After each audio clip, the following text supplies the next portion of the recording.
Hi friends, my name is Pranay. This is Arohana Online Academy YouTube channel. Please subscribe to my YouTube channel Arohana Online Academy. Thank you. And ఈ వీడియోలో నేను UPSC prelims analysis చేయబోతున్నాను. 2020 UPSC prelims ఎలా వచ్చిందో నేను మీకు describe చేయబోతున్నాను. And paper ఎలా వచ్చింది అండ్ ప్రీవియస్ పేపర్లకి దీనికి తేడా ఏంటి, నార్మల్గా యూపీఎస్సీ ప్రిలిమ్స్ అనేది ఎలా ఇస్తారు, ఎందుకంటే ఏపీ టీజీ తెలంగాణ ఆంధ్రప్రదేశ్లో చాలామంది ఈ మధ్య ఎక్కువ మంది ప్రిపేర్ అవుతున్నారు. గ్రూప్స్ అంటే ఎక్కువ సివిల్స్కు చాలామంది మొగ్గు చూపుతున్నారు, ఎందుకంటే నోటిఫికేషన్స్ అనేవి పడట్లేదు. సో సిలబస్ కూడా ఆల్మోస్ట్ 40 to 50% గ్రూప్స్కి సివిల్స్కి కొంచెం సేమ్ ఉంటుంది. సో చాలామంది ఇంట్రెస్ట్ అనేది చూపుతున్నారు. అట్ ద సేమ్ టైం వాళ్ళు కూడా కొంచెం ఒక ఛాలెంజింగ్గా ఉంటుంది, వాళ్ళకు కాన్ఫిడెన్స్ అనేది వస్తుంది. కాబట్టి ఎందుకంటే గ్రూప్స్ కంటే సివిల్స్లో ఎక్కువ ప్రశ్నల క్లిష్టత అనేది ఎక్కువ ఉంటుంది. సో టఫ్ ఉన్నది ప్రిపేర్ అయితే ఈజీ ఉన్నదానికి ఇంకా ఈజీ అయిపోద్ది అని చెప్పేసి అట్లా కూడా కొందరు అనుకుంటున్నారు. చాలామంది సివిల్స్ అప్లై చేసే వాళ్ళ సంఖ్య అనేది పెరుగుతుంది. తెలుగు రాష్ట్రాల్లో కూడా చాలామంది పెరుగుతున్నారు. ఎక్కువ మంది కోచింగ్ ఇన్స్టిట్యూట్లో జాయిన్ అవుతున్నారు. At the same time net ఉంది కాబట్టి అందరూ చాలామంది ఆన్లైన్ యూట్యూబ్ ఛానల్ కానీ లేకపోతే వెబ్సైట్స్ కానీ, వెబ్సైట్లో ఇంగ్లీష్లో మాత్రం చాలా దొరుకుతుంది మెటీరియల్ తెలుగుతో కంపేర్ చేస్తే. సో ఒక్కసారి మనం చూద్దాం యూపీఎస్సీ ప్రిలిమ్స్ 2020 ఇయర్ పేపర్ ఎలా వచ్చిందో ఒకసారి చూద్దాం. సో ఇయర్ పేపర్ ఎలా వచ్చిందంటే లాస్ట్ ఇయర్ 2019 కంటే కొంచెం టఫ్ వచ్చిందని చెప్పుకోవచ్చు. ఎందుకంటే 2019 చూస్తే ఎక్కువ డైరెక్ట్ క్వశ్చన్స్ ఎక్కువ వచ్చాయి, కొంత డీప్గా ఇచ్చినా కానీ కరెంట్ అఫైర్స్ కొంచెం ఎక్కువ వచ్చాయి ఈ ఇయర్ దానికంటే లాస్ట్ ఇయర్లో. అండ్ ఈ ఇయర్ ఎలా అంటే టర్మినాలజీ కొంచెం క్లిష్టత ఉన్న టర్మినాలజీ క్వశ్చన్స్ ఇచ్చారు డీప్గా. సో కొంచెం లాస్ట్ టైం కంటే కొంచెం కష్టంగానే అనిపించింది, కానీ స్టాటిక్ సిలబస్ నుంచి ఎక్కువ ఇచ్చారు. అదొక్కటి మనం సంతోషపడాల్సిన విషయం. స్టాటిక్ ఎప్పటికైనా స్టాటికే. ఎక్కువ మంది స్టాటిక్ అడిగారు, పాత సిలబస్ అనుకుంటారు, ఎందుకంటే యూపీఎస్సీ కాబట్టి ఎప్పటికప్పుడు చేంజ్ అవుతుంది, కరెంట్ అఫైర్స్ ఎక్కువ ఇస్తారు, కరెంట్ దానిలో ఇంతకుముందు ఉన్నదానికంటే ఏదైనా మాడిఫై అయితే ఆ టాపిక్ ఇస్తారు అలా అనుకుంటారు, కానీ అలా ఏమీ ఉండదు. యూపీఎస్సీ ఎప్పటికప్పుడు కొత్తగా ఫ్రేమ్ చేసుకుంటూ వెళ్ళిపోతుంది. స్టాటిక్ ఎప్పుడైనా మనకు అవసరమే స్టాటిక్ సిలబస్ అనేది, ఎందుకంటే మనకు స్టాటిక్ సిలబస్ని అప్లై చేస్తేనే మనకు కరెంట్ ఈవెంట్స్ అనేవి మనకు అర్థమవుతాయి. ఒక్కోసారి ఒకటే క్వశ్చన్లో స్టాటిక్ ఈవెంట్స్ ఇంకా కరెంట్ ఈవెంట్స్ రెండు కలిపి కూడా ఇవ్వచ్చు, స్టేట్మెంట్స్ 3-4 స్టేట్మెంట్స్ ఇచ్చి. సో ఎప్పుడైనా మన స్టాటిక్ సిలబస్ అనేది తక్కువ అంచనా వేయద్దు. సో ఈ ఇయర్ ప్రిలిమ్స్ వల్ల అదొకటి మనకు గమనించవచ్చు. అండ్ ఇయర్ ఏంటంటే పాలిటీ అనేది చాలా ఈజీగా ఇచ్చాడు. ఎలా అంటే గ్రూప్ 2 స్థాయిలో ఇచ్చారు. ఎక్కువ పాలిటీ ఇయర్ చాలా మనం ఎక్స్పెక్ట్ చేసాం, ఎందుకంటే 370 ఆర్టికల్ రద్దు అయింది, కొన్ని కోర్టు కేసులు అనేవి కూడా ఇచ్చారు. ఫర్ ఎగ్జాంపుల్ అయోధ్య తీర్పు కానీ, ట్రిపుల్ తలాక్ కానీ, ఇట్లాంటివి కొన్ని ఇచ్చారు. సో అందరు ఎక్కువ ఏమనుకుంటారు, పాలిటీ ఎక్కువ కరెంట్ ఈవెంట్స్ అని వస్తాయి అనుకున్నారు, కానీ యూపీఎస్సీ అనేది మనం ఎక్స్పెక్ట్ చేసిన దానికంటే క్వైట్ ఆపోజిట్ ఇస్తుంది. ఎప్పుడైనా మనం యూపీఎస్సీని మనం తక్కువ అంచనా వేయద్దు. మనము అనుకుంటాం మనం ఏదైతే ప్రిపరేషన్ వేలో వెళ్తున్నామో దానికి క్వైట్ ఆపోజిట్ ఇస్తారు. సో మనం ఎప్పుడైనా మనం చాలా కాన్సన్ట్రేషన్ ఉండాలి, చాలా జాగ్రత్తగా ఉండాలి.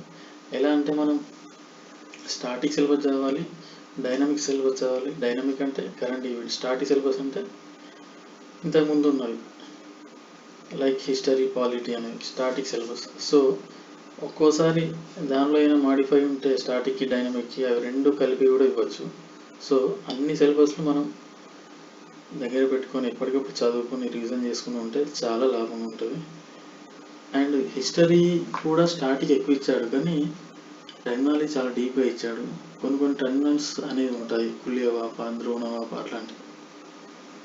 సో హిస్టరీ అలా ఇచ్చాడు. ఎట్ ద సేమ్ టైం కొన్ని క్రోనలాజికల్ ఆర్డర్స్ కానీ, ఈ సంఘటనలు కానీ, హిస్టరీ ఎక్కువ సంఘటనలు ఇచ్చాడు. ఏదైనా ఒక సంఘటన చెప్తే అది ఎందుకు జరిగింది, అది ఎందుకు పలానా వ్యక్తి అది అలా ఎందుకు చేశాడు అనేది, ఆ క్వశ్చన్స్ మీకు నెక్స్ట్ స్లైడ్లో నేను డిస్క్రైబ్ చేస్తాను. అట్ ద సేమ్ టైం ఈ ఇయర్ మాత్రం ఒక స్టాటిక్ సిలబస్ పర్ఫెక్ట్ ఉన్న వాళ్ళకు ఈ ఇయర్ అదృష్టం అని చెప్పుకోవచ్చు. ఎందుకంటే ఒక్కసారి ఈ స్లైడ్లో చూసినట్టయితే చూడండి, ఎకానమీ కూడా ఎక్కువ స్టాటికే ఇచ్చారు. రమేష్ సింగ్ బుక్ చదివిన వాళ్ళకి చాలా లాభం కలిగింది. మంచి కాన్సెప్ట్స్, సో మనకు కాన్సెప్ట్స్ ఉన్న వాళ్ళకి మంచి యూజ్ అనేది ఉండేది economy. At the same time polity అనేది గ్రూప్ 2 స్థాయిలో ఇచ్చాడు, చాలా ఈజీ ఇచ్చాడు, డెడ్ ఈజీ, డైరెక్ట్ క్వశ్చన్ ఇస్తారు. ఒక్కసారి మీరు క్వశ్చన్ పేపర్ డౌన్లోడ్ చేసి చూస్తే మీకు అర్థమైపోతుంది. అట్ ద సేమ్ టైం ఎన్విరాన్మెంట్లో రీసెంట్ చేంజెస్ ఇచ్చారు, కొన్ని జియోగ్రఫీ ఓరియంటల్ కూడా కొన్ని ఇచ్చారు. ఎక్కువ కరెంట్ ఈవెంట్స్ ఇచ్చినట్టు అనిపించింది. And science and technology recent changes ఎక్కువ ఇచ్చారు, టెక్నాలజీ ఎక్కువ ఇచ్చారు. ఒకే ఒక క్వశ్చన్ జనరల్ సైన్స్ నుంచి ఇచ్చారు. సో మనం చూసినట్లయితే హిస్టరీ స్టాటిక్ ఇచ్చాడు, కాకపోతే చాలా డీప్ ఇచ్చాడు. పాలిటీ హిస్టరీ తేడా ఏంటంటే రెండు స్టాటిక్ ఇచ్చాడు, కానీ ఇది పాలిటీ అనేది చాలా ఈజీ ఇస్తే హిస్టరీ అనేది చాలా డీప్ ఇచ్చారు, ఆ టెర్మినాలజీ అనేది. సో మనం ఈ 3 సబ్జెక్టులు ఒక్కసారి చూస్తే దగ్గర 33 + 18, సో 51 మార్క్స్ దగ్గర స్టాటిక్ సిలబస్ నుంచి. సో ఇలా ఎప్పుడైనా స్టాటిక్ అనేది మనం తక్కువ అంచనా వేయరాదు అని మనకు అర్థమైపోయింది. సో ఇక్కడ కరెంట్ అఫైర్స్ కూడా చూద్దాం. 7 సైన్స్ అండ్ టెక్నాలజీ ఎక్కువ రీసెంట్ అడ్వాన్స్ ఇచ్చారు. ఎన్విరాన్మెంట్ కూడా కొన్ని ఎండేంజర్డ్ స్పీసీస్ కానీ అట్లాంటివి కొన్ని ఇచ్చారు. ఆర్ట్ అండ్ కల్చర్ ఎట్లా స్టాటికే. జాగ్రఫీ కొన్ని రీసెంట్ ఇచ్చారు. ఫర్ ఎగ్జాంపుల్ జాగ్రఫీలో సియాచిన్ గ్లేషియర్ ఎక్కడని ఇచ్చారు. అది మన కొత్త పుస్తకాలు చదవాల్సిన అవసరం లేదు, జస్ట్ మనం న్యూస్ పేపర్ చదివితే కానీ లేకపోతే టీవీలో న్యూస్ చూసినప్పుడు కానీ అది చదివితే మనకు అర్థమైపోతుంది. కొన్ని డెడ్ ఈజీ క్వశ్చన్స్ ఉంటాయి. మనం అందుకే మన న్యూస్ పేపరు డైలీ మనం చదవాలి. న్యూస్ పేపర్ అనేది గ్రిప్ ఉంటుంది. ఎందుకంటే న్యూస్ పేపర్లో ఎక్కువ మనం చదువుతుంటే మనకు తెలియకుండా కొన్ని అంశాలు రివిజన్ అయిపోతాయి. మనం తెలియకుండా మనం రివిజన్ చేసేస్తే మనకు పర్ఫెక్ట్ అయిపోతుంది. సో న్యూస్ పేపర్ చదివితే చాలా లాభాలు ఉంటాయి. ఎన్నో పుస్తకాలలో లేని విషయాలు న్యూస్ పేపర్ చదివి మనం నేర్చుకోవచ్చు. న్యూస్ పేపర్ని కూడా మనం ఎప్పుడు తక్కువ అంచనా వేయరాదు. సో స్టాటిక్ సిలబస్ చాలా మేలు చేసింది చాలా మందికి ఈ year. So at the same time మనం నెక్స్ట్ ఇయర్ ఇట్లా వస్తుందని మనం ఎక్స్పెక్ట్ చేయొద్దు. ఈ ఇయర్ ఎందుకంటే ఎగ్జామ్ పోస్ట్పోన్ అయింది కాబట్టి మనం ఇలా ఇచ్చాడని అనుకోవచ్చు. ఎందుకంటే యూపీఎస్ అనేది ఎప్పుడైనా అన్ఎక్స్పెక్టెడ్గానే ఉంటుంది. నెక్స్ట్ టైం వాళ్ళు ఎలా ఇస్తారో తెలియదు. ఎందుకంటే ఈ ఇయర్ యాక్చువల్లీ మేలో జరగాల్సిన ఎగ్జామ్ అక్టోబర్కి పోస్ట్పోన్ అయింది. సో వాళ్ళు లాస్ట్ వరకు అసలు ఎగ్జామ్ ఉంటుందా ఉండదా అని కూడా ఒక అనిశ్చిత అనేది వచ్చింది. సో వాళ్ళు ఆ దృక్కోణంలో వాళ్ళు పేపర్ తయారు చేసి ఉండొచ్చు, చెప్పలేము. ఎనీహౌ మనం ఎప్పుడైనా వాళ్ళు ఎలా ఇచ్చినా మనం రాసేటట్టు ఉండాలి, స్టాటిక్ కానీ డైనమిక్ కానీ ఏదైనా. సో ఫర్ ఎగ్జాంపుల్ మనం మిగతా సబ్జెక్ట్ చూసినట్టయితే ఎకానమీ అనేది కూడా ఎక్కువ స్టాటిక్ ఎక్కువ ఇచ్చాడు, కాన్సెప్ట్స్ ఎక్కువ ఇచ్చాడు. కొన్ని కరెంట్ ఈవెంట్స్ 1-2 ఇచ్చి ఉండొచ్చు, కానీ ఎక్కువ శాతం కాన్సెప్టే ఇచ్చినట్టు అనిపించింది. ఎందుకంటే మన క్వశ్చన్స్ చూస్తే మనకు అర్థమైపోతుంది. అట్ ద సేమ్ టైం హిస్టరీలో అంతే ఇన్సిడెంట్స్ ఎక్కువ ఇచ్చాడు. ఎన్విరాన్మెంట్లో ఎక్కువ ఇంటర్నేషనల్ ప్రోటోకాల్స్ గురించి తక్కువ మెన్షన్ చేశాడు, కానీ క్లైమేట్ ఇనిషియేటివ్స్ కూడా కొన్ని 1-2 క్వశ్చన్స్ వచ్చినాయి. అట్ ద సేమ్ టైం ఆ స్పీసీస్ గురించి ఎక్కువ ఇచ్చాడు, ఎండేంజర్డ్ స్పీసీస్ ఏమైనా ఉన్నాయా అట్లాంటివి ఎక్కువ ఇచ్చాడు. అట్ ద సేమ్ టైం అడవుల గురించి, నేషనల్ పార్కుల గురించి కానీ కొన్ని ఇచ్చారు. టైగర్ గురించి 2-3 క్వశ్చన్స్ ఇచ్చారు, నేషనల్ పార్క్ కానీ. So at the same time science and technology మెయిన్గా రీసెంట్ అడ్వాన్సెస్ టెక్నికల్ ఆస్పెక్ట్ ఇచ్చారు. ప్యూర్ సైన్స్ గురించి ఒకటే ఒక క్వశ్చన్ ఇచ్చారు. సో ఓకే, యూపీఎస్సీ అనేది ఎప్పుడైనా వాళ్ళ స్టూడెంట్స్ ఒక సైకాలజీ ఆలోచించే వాళ్ళు క్వశ్చన్స్ ఫ్రేమ్ చేస్తారు. సో మనం దానికి తగినట్టుగా మనం ప్రిపేర్ అయితే బాగుంటుంది. ఎలాంటి క్వశ్చన్ వాళ్ళు ఎలా ఫ్రేమ్ చేసినా మనం సెట్ అయ్యేటట్టు ఉండాలి, మనం ఆన్సర్ చేసేటట్టు. సో అలా ఉంటే మనకే లాభం కలుగుతుంది. ఎప్పుడైనా మనం కాన్ఫిడెన్స్తో ఉండాలి. స్టాటిక్ కానీ డైనమిక్ కానీ ఏది ఒక్కటి మనం విడిచిపెట్టకూడదు. సో ఒకసారి క్వశ్చన్స్ ఎలా ఉన్నాయో చూద్దాం. ఈసారి కొన్ని డెడ్ ఈజీ క్వశ్చన్స్ ఇచ్చారు, డైరెక్ట్ క్వశ్చన్స్ ఇచ్చారు, కొన్ని మోడరేట్ ఉన్నాయి, కొన్ని చాలా డిఫికల్ట్ ఉన్నాయి. క్వశ్చన్స్ ఎలా ఫ్రేమ్ చేస్తారంటే కొన్ని ఫండమెంటల్ ఉంటాయి, ఫండమెంటల్ని మళ్ళీ అప్లై చేసి ఇస్తారు. కరెంట్ అఫైర్స్ అప్లై చేసి ఇస్తారు. స్టాటిక్ డైనమిక్ కలిపి ఇస్తారు. కొన్ని అన్కన్వెన్షనల్ క్వశ్చన్స్ అది ఎలా ఇస్తారో మనకు తెలియదు. కొన్నిసార్లు అది ఏ సబ్జెక్టు కూడా మనకు అర్థం కాదు, అది ఎక్కడి నుంచి ఇచ్చారు, ఏ బుక్లో చూడాలి, అట్లా కూడా. సో దాన్ని అన్కన్వెన్షనల్ క్వశ్చన్ అంటారు. కొన్ని అలా ఉంటాయి. అది ఈజీగా మోడరేట్ డిఫికల్ట్ అది చెప్పలేము. అది తెలిసిన వాళ్ళకి ఈజీ అనిపిస్తుంది, తెలియని వాళ్ళకు అది ఏ సబ్జెక్టు కూడా అర్థం. సో అట్లా యూపీఎస్సీ అనేది అలా క్వశ్చన్ ఇస్తారు. సో మనం కొన్ని క్వశ్చన్స్ చూద్దాం ఈ వీడియోలో. ఎలా ఇస్తారు, మనం చదివితే మనకు అర్థమైంది ఎలా ఇస్తారు. అట్ ద సేమ్ టైం మనం క్వశ్చన్స్ ఆన్సరింగ్ ఎలా చేయాలి. At the same time elimination పద్ధతి అనేది ఎప్పటికీ మనకు చాలా లాభం చేకూరుస్తుంది. అది చాలా తక్కువ టైంలో మనం 4 ఆప్షన్లు ఇచ్చినప్పుడు మనకు కన్ఫ్యూజ్ కాకుండా కొన్ని ఆప్షన్లు మనం ఎలిమినేట్ చేయొచ్చు. సో ఎలిమినేషన్ పద్ధతి అనేది ఎప్పటికైనా మనకు యూజ్ ఉంటుంది, దాన్ని మనం అలవాటు చేసుకోవాలి. ఎందుకంటే ప్రతిదీ మనకు డైరెక్ట్ క్వశ్చన్ మనకి ఇవ్వరు. 3-4 స్టేట్మెంట్లు ఇచ్చినప్పుడు మనం ఏదన్నా ఒకటి రాంగ్ స్టేట్మెంట్ ఉంటే ఆ ఒక్క రాంగ్ స్టేట్మెంట్ ఎన్ని ఆప్షన్లు ఉందో చూసుకొని దాన్ని 2 ఎలిమినేట్ చేసి మిగతా 2 ఉంటాయి. సో ఆ రెండిట్లో మనం ఏదో ఒకటి చూడొచ్చు, 50% వచ్చేస్తుంది. సో అలా అనమాట, చాలా యూస్ ఉంటుంది మనకు. సో ఇది ఒక క్వశ్చన్ చూద్దాం. Aadhaar metadata cannot be stored for more than 3 months. State cannot enter into any contract with private corporation for sharing of other data. Aadhaar is mandatory for obtaining insurance products. Aadhaar is mandatory for getting benefits funded out of the Consolidated Fund of India. So ఇదేంటంటే ఆధార్ గురించి ఇచ్చిన తీర్పు మీద ఈ క్వశ్చన్ అనేది frame చేస్తారు. So మనం ఇదేం చూస్తామంటే ఆధార్ మెటాడేటా అనేది cannot be stored for more than 3 months. ఇది 3 months కాదు, ఇది తప్పు. Cannot be stored more than 6 months. So first question మనం తీసేయచ్చు. ఇక ఎలిమినేషన్ పద్ధతి ఎలా ఉంటుందంటే ఫస్ట్ క్వశ్చన్ రాంగ్ కాబట్టి ఈ ఆప్షన్ తీసేస్తాం. సో యాక్చువల్లీ దీని ఆన్సర్ ఏంటంటే 6 months. అంతకుముందు ఏంటంటే 5 years ఉండేది. సో ఆ కోర్టు తీర్పును సుప్రీంకోర్టు అనేది కొట్టేసింది. 5 years అది చట్ట విరుద్ధం అని చెప్పేసి 6 months లోపు, 6 months కంటే ఎక్కువ మీరు ఆధార్ డేటా అనేది స్టోర్ చేయడానికి వీల్లేదు అని సుప్రీంకోర్టు తీర్పు ఇచ్చింది. So the correct answer is 6 months. And ఇంకోటి, state cannot enter into any contract with private corporation for sharing of Aadhaar data. Yes, this is correct. ఎందుకంటే ప్రైవేట్ వాళ్ళకి ఇస్తే వాళ్ళు ఆ డేటాను వాళ్ళు ఏమైనా చేసుకోవచ్చు, వాళ్ళ స్వార్థాన్ని వినియోగించుకోవచ్చు. ఎందుకంటే ఆధార్ అనేది చాలా సెన్సిటివ్ ఇన్ఫర్మేషన్ అనేది ఉంటుంది. సో అందుకే చాలామంది దీని మీద సుప్రీంకోర్టుకి వెళ్ళారు. ఆధార్ అనేది మేము బహిర్గతపరచలేము, అది మా రైట్ టు స్పీచ్ కిందకి వస్తుందని చెప్పి. సో చాలామంది, ఎందుకంటే ఒక స్వేచ్ఛ హక్కు కిందకి వస్తుందని చెప్పి చాలామంది వాళ్ళు చెప్పుకోలేదు. ఆధార్ డేటా చెప్పడానికి మ్యాండేటరీ ఏం లేదని చెప్పి కోర్టును ఆశ్రయించారు చాలామంది.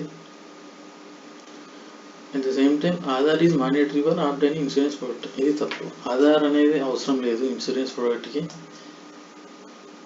ఇన్సూరెన్స్ అనేది వేరే సంస్థ చూస్తుంది, insurance regulatory development authority of India. So Aadhaar అవసరం లేదు అని చెప్పింది. ఆధార్ దేనికి అవసరం అని చెప్పిందంటే కేవలం కన్సోలిడేటెడ్ ఫండ్ ఆఫ్ ఇండియా, అంటే గవర్నమెంట్ దగ్గర నుంచి లబ్ధి పొందే వాళ్ళు మాత్రమే అవసరం అని చెప్పింది సుప్రీంకోర్టు. సో కన్సోలిడేటెడ్ ఫండ్ అంటే సంఘటిత నిధి.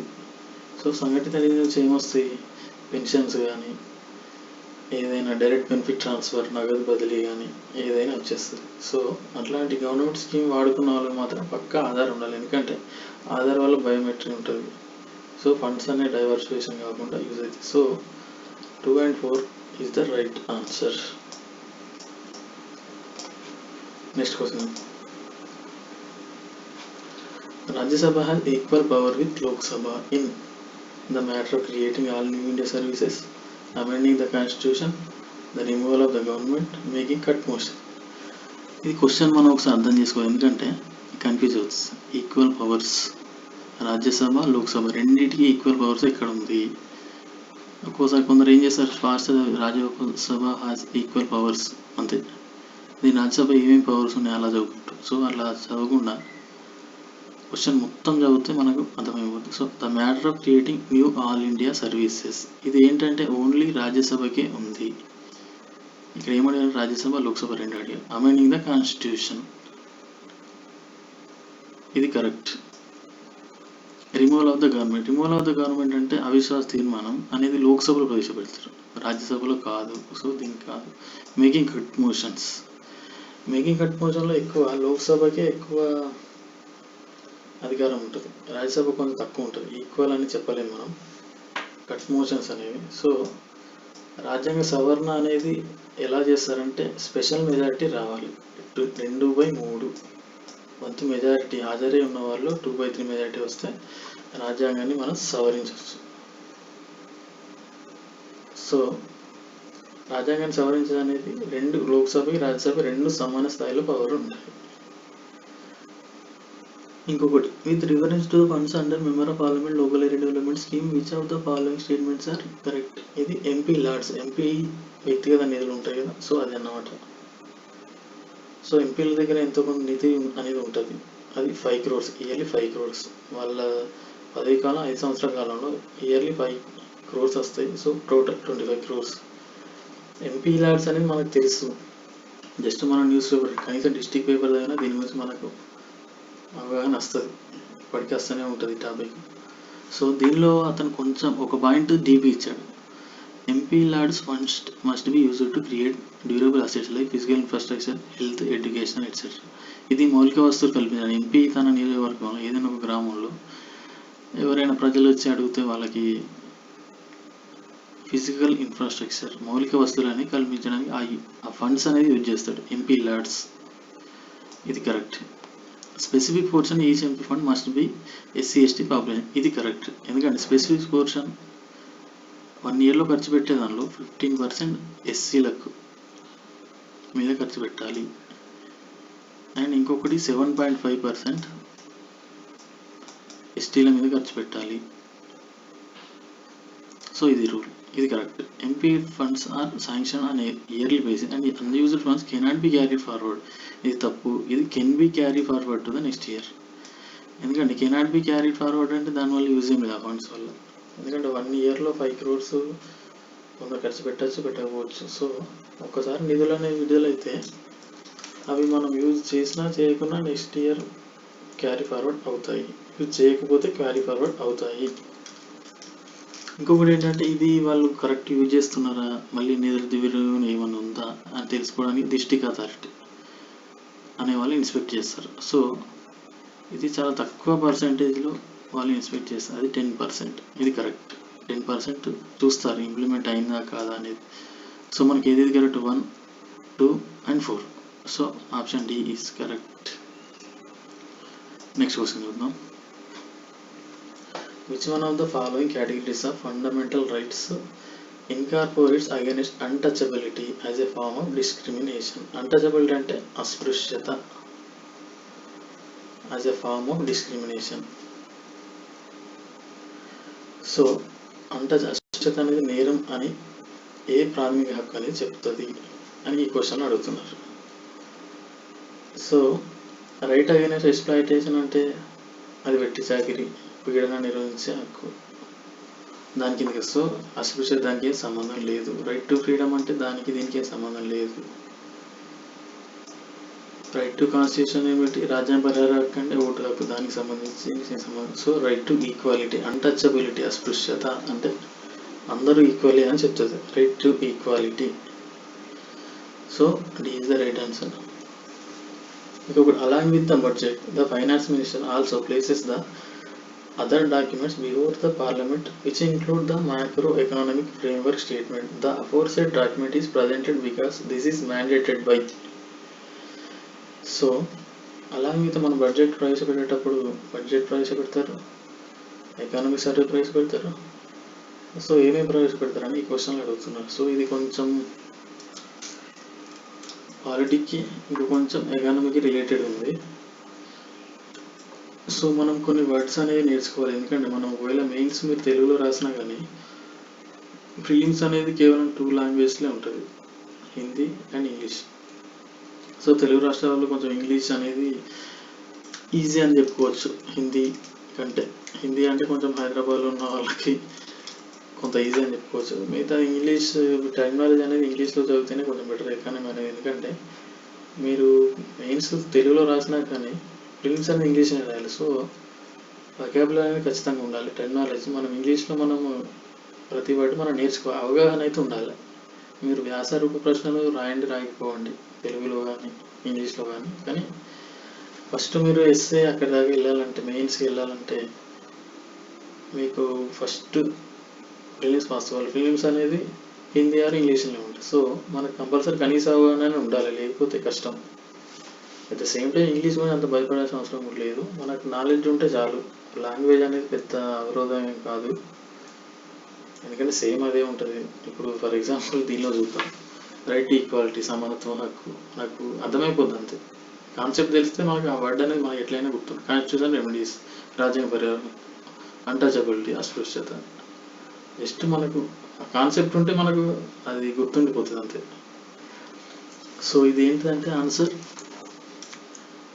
Provisions of the physical responsibility and budget management act. దీని ప్రకారం ఏం చేస్తారంటే physical policy and monetary policy అనేది ప్రభుత్వం చెప్పాలి మీరు ఎలా చేస్తున్నారు ఎలా. ఎందుకంటే మనకు load budget every budget load బడ్జెట్లోనే ఉంటుంది. ఎందుకంటే లోడ్ బడ్జెట్ లేకపోతే మనం టార్గెట్ పెట్టుకోలేము, ఇంత మనం అధిగమించాలి, ఇంత ట్యాక్స్ వసూలు చేయాలి, ఇంత సెస్ అనేది. సో గ్రోత్ రేట్ అనేది కూడా మనకు ఇండైరెక్ట్గా గ్రోత్ రేట్ పెంచాలంటే కూడా మనకు ఫిజికల్ డెఫిసిట్ ఉంటేనే బెటర్. ఎందుకంటే ప్రభుత్వం నిద్రపోకుండా ఉంటుంది, కొంత టార్గెట్ అనేది ఉంటుంది, దాన్ని అధిగమించాలంటే. సో అదేంటంటే physical responsibility and budget management act అనేది physical policy and monetary policy government అవలంబించే విధానం గురించి చెప్తుంది. సో దీనిలో ఏంటంటే వీళ్ళు రాబోయే ఎకానమిక్ ఇయర్లో వాళ్ళు ఎలా చేయబోతున్నారు, ఎలా అధిగమించబోతున్నారు, వాళ్ళ మానిటరీ పాలసీ ఎలా ఉంటుంది అనేది వీళ్ళు చెప్తారన్నమాట. So D is the right answer. And next question is constitutional government is by definition is a. ఇది కొంచెం డైరెక్ట్ క్వశ్చనే కానీ కొంత కన్ఫ్యూజ్ అయ్యే అవకాశం ఉంటుంది. Government by legislature, popular government, multi party government, limited government. So దీనిలో ఈ రెండు మనం ఎలిమినేట్ చేయొచ్చు క్వశ్చన్ చూసి. ఎందుకంటే కాన్స్టిట్యూషన్ రాజ్యాంగబద్ధ ప్రభుత్వం అంటే ఏంటి, డెఫినేషన్ వన్ వర్డ్లో చెప్పాలంటే ఏంటి. సో డైరెక్ట్ మనం ఆ క్వశ్చన్ మనం ఎగ్జామ్ హాల్లో చూసినప్పుడు సడన్గా చూస్తే కొంత కన్ఫ్యూజ్ కావచ్చు, అసలు ఏంటి రెండు ఎలా ఇచ్చాడు క్వశ్చన్ అనుకోవచ్చు. సో గవర్నమెంట్ బై లెజిస్లేచర్ ఈ రెండు ఆప్షన్ల మధ్య కన్ఫ్యూజ్ అవుతుంది మనకు. ఈ రెండు మనం ఎలిమినేట్ చేయాలి. పాపులర్ గవర్నమెంట్ కాదు, మల్టీ పార్టీ గవర్నమెంట్ కాదు, సింగిల్ పార్టీ గవర్నమెంట్ అయినా కావచ్చు రాజ్యాంగబద్ధ ప్రభుత్వం అంటే. పాపులర్ గవర్నమెంట్ దానికి దీనికి అసలు ఇర్రెలెవెంట్, సంబంధం లేదు. సో గవర్నమెంట్ బై లెజిస్లేచర్ శాసనం ద్వారా గవర్నమెంట్ అంటున్నాడు, ఇది తప్పది. గవర్నమెంట్ అనేది శాసనాలు చేస్తుంది కానీ శాసనం ద్వారా గవర్నమెంట్ అనేది ఉండదు. సో ఇది రాంగ్ ఆన్సర్. లిమిటెడ్ గవర్నమెంట్ అంటే లిమిటెడ్ గవర్నమెంట్ ఏ మీనింగ్ తోటి అంటే వాళ్ళు ఏది చేసినా రాజ్యాంగబద్ధంగా చేయాలి. మీకు అధికారం ఉందని చెప్పి మీరు ఇష్టం ఉన్నట్టు శాసనాలు చేయడానికి కుదరదు. రాజ్యాంగానికి లోబడి చేయాలి. ఎందుకంటే న్యాయ సమీక్ష అధికారం ఉంటుంది సుప్రీంకోర్టు చేతిలో. ప్రతి చట్టం అనేది న్యాయ సమీక్షకు లోబడి ఉంటుంది. ఒకవేళ అది ఏదైనా ప్రాథమిక హక్కులకు కానీ భంగం కలిగితే ఆ చట్టం అనేది కొట్టివేయబడుతుంది. సో అక్కడ మీరు ప్రజల చేతి ఎన్నుకున్న ప్రభుత్వం అనేది ఒక నియంతలాగా ప్రవర్తించి ఇష్టం ఉన్నట్టు చట్టాలు చేస్తే సో అక్కడ రాజ్యాంగాన్ని ధిక్కరించి మీరు చేస్తే సుప్రీంకోర్టు అనేది కొట్టివేస్తుంది. సో లిమిటెడ్ గవర్నమెంట్ మీది ఏదైనా అధికారం రాజ్యాంగబద్ధం వరకే, రాజ్యాంగానికి మీరు దూరంగా వెళ్తే మాత్రం ఆ చట్టాలు చెల్లవు అని చెప్పేసి ఆ మీనింగ్ తోటి వస్తుంది లిమిటెడ్ గవర్నమెంట్ అని. సో ఇంకో question, other than the fundamental rights which of the following parts of the constitution of India reflects the principles and provisions of the universal declaration of human rights. So మానవ హక్కుల declaration అనేది 1948లో జరిగింది. 1948 October 24 దాన్నే మానవ హక్కుల దినోత్సవం అంటారు. 1948 December 10. So ప్రపంచ మానవ హక్కుల దినోత్సవం 1948 డిసెంబర్ 10. సో అక్టోబర్ 24 అనేది ఐరాస దినోత్సవం. సో ఇక్కడ ఏంటంటే ఈ మూడు రిఫ్లెక్ట్ అవుతాయి. ప్రియాంబుల్ రాజ్యాంగ ప్రవేశిక కానీ, డైరెక్టివ్స్ అంటే ఆదేశ సూత్రాలు, ఫండమెంటల్ డ్యూటీస్ అంటే ప్రాథమిక విధులు, ఈ మూడు అవుతాయి. So option D is the right answer. Next question. So Alma Ata declaration, ఇది కొంచెం డీప్ ఉండే క్వశ్చన్. ఎందుకంటే ఈ సివిల్స్లో ఎక్కువ ఇంటర్నేషనల్ అగ్రిమెంట్స్ గురించి ఎక్కువ ఇస్తారు. వివిధ దేశాల మధ్య జరిగిన ఒప్పందాలు కానీ, అన్ని దేశాలు కలిసి చేసుకున్న ఒప్పందాలు కానీ, వాటికి చాలా స్ట్రెస్ చేస్తాడు. వాటిలో కొన్ని ఇలా ఉంటాయి, టెక్నాలజీ కొంచెం డిఫరెంట్ ఉంటే అది ఖచ్చితంగా వస్తుంది. సో ఇదేంటంటే ఆల్మా అటా డిక్లరేషన్ అంటే health care of the people. ఇది 1978లో దీన్ని చేశారు. ఇదేంటంటే ప్రైమరీ హెల్త్ కేర్ మీద బాగా స్ట్రెస్ చేస్తుంది. ప్రైమరీ హెల్త్ కేర్ అంటే ప్రజలందరికీ కనీస వైద్య సదుపాయం, అది కూడా చాలా తక్కువ డబ్బులతోటి, సేఫ్టీ తోటి. So this is right answer. Hague convention, biological and weapons కాదు. ఇదేంటంటే ఇంటర్నేషనల్ చైల్డ్ అబ్డక్షన్కి సంబంధించినది, చైల్డ్ గురించి. ఎందుకంటే బ్యాడ్ మ్యారేజ్ అని అంటారు. సో ఎవరైనా పేరెంట్స్, విడిపోయిన పేరెంట్స్ ఉన్నప్పుడు, వాళ్ళ పిల్లలు ఉన్నప్పుడు, ఒక పేరెంట్ ఒక దేశంలో ఇంకో పేరెంట్ ఇంకో దేశంలో ఉన్నప్పుడు ఆ పిల్లల్ని ఎవరికి అప్పగించాలనే దాని మీద హేగ్ కన్వెన్షన్ అనేది ఒకటి ఉంటుంది. సో ఇది మన దేశం కొట్టేసింది ఈ ఒప్పందాన్ని. ఎందుకంటే ఇది ఎలా అంటే మహిళలకు కొంచెం విరుద్ధంగా ఉంది. మన దేశంలో మహిళలు విరుద్ధంగా ఉందని చెప్పేసి మహిళా శిశు సంక్షేమ శాఖ మంత్రి అప్పటి మేనకా గాంధీ గారు దీన్ని వ్యతిరేకించడం జరిగింది. సో పంజాబ్ హర్యానా హైకోర్టు కూడా దీన్ని కొట్టేసింది. మనము దీనికి ఈ ఒప్పందాన్ని మనం అంగీకారం తెలపలేదు. తలనోవా డైలాగ్ అంటే ఇది global climate change. So Paris అగ్రిమెంట్కి కొంచెం ప్యారలల్గా ఉంటుంది. ఇదేంటంటే కంట్రీస్కి హెల్ప్ చేస్తుంది. సో ఎన్విరాన్మెంటల్ కొన్ని ప్రోటోకాల్స్ ఉంటాయి, వాటిని అవలంబించడానికి ఇది చాలా యూజ్ అవుతుంది.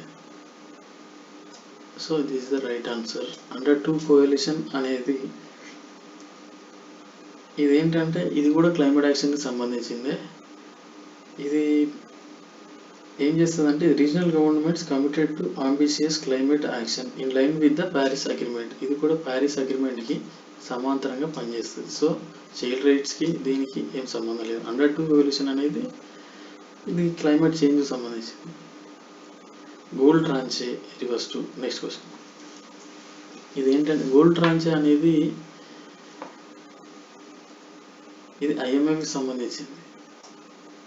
గోల్డ్ ట్రాన్చే ఏంటంటే ఐఎంఎఫ్ కింద కొన్ని దేశాలు ఉంటాయి. సో ఆ దేశాలకు ఏంటంటే కొంత కోటా అనేది ఉంటుంది, కొంత మనీ అనేది విత్డ్రా చేసుకోవచ్చు. సో ఆ మనీలో ఒక భాగమే గోల్డెన్ ట్రాన్చే. గోల్డెన్ ట్రాన్చే ఏంటంటే, సో ఆ దేశం అనేది ఐఎంఎఫ్ నుంచి ఆ ఫండ్ తీసుకున్నప్పుడు ఆ నియమిత భాగాన్ని గోల్డెన్ ట్రాన్చే అంటారు.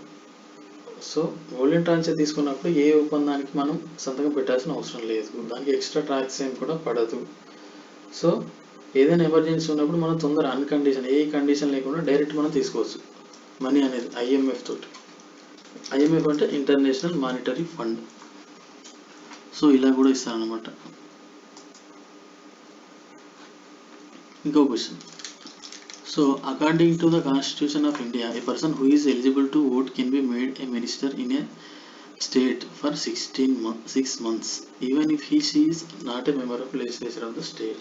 According to the Representation of People Act 1951, a person convicted of a criminal offence and sentenced to imprisonment for 5 years is permanently disqualified from contesting an election even after he is released from prison. So ఇది ఏంటంటే మనం ఇక్కడ కొంచెం confuse అయ్యే అవకాశం ఉన్నది. A person who is eligible to vote can be made a minister. అలా కాదు, ఎందుకంటే దాని నియమిత వయసు అనేది పార్లమెంట్ ఒక చట్టం ద్వారా చేసింది. సో రాష్ట్రాలలో చూస్తే అసెంబ్లీకి 25 years ఉండాలి, లెజిస్లేటివ్ కౌన్సిల్కి 30, అంటే ఎమ్మెల్సీ కావడానికి 30 years ఉండాలి. అదే సెంట్రల్ లెవెల్లో చూస్తే లోక్సభ ఎంపీకి 25 years ఉండాలి. At the same time Rajya Sabha ఎంపీకి 30 years ఉండాలి. సో ఇక్కడ ఓటు హక్కు అనేది 18 yearsకి వస్తుంది. 18 years అనే వాళ్ళు ఎంపీ కానీ ఎమ్మెల్యే ఎమ్మెల్సీ అలా ఉండడం అసాధ్యం. సో ఫస్ట్ ఆన్సర్ ఈస్ తప్పు.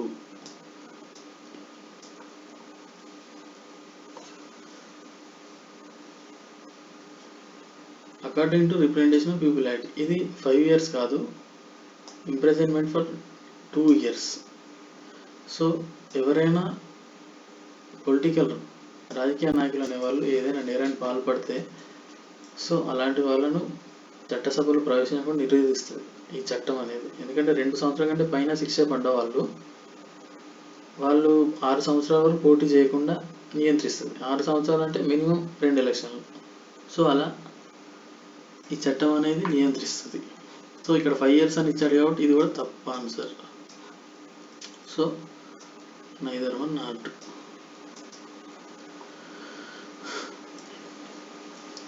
ఇది కొంచెం టెర్మినాలజీ సంబంధించిన క్వశ్చన్.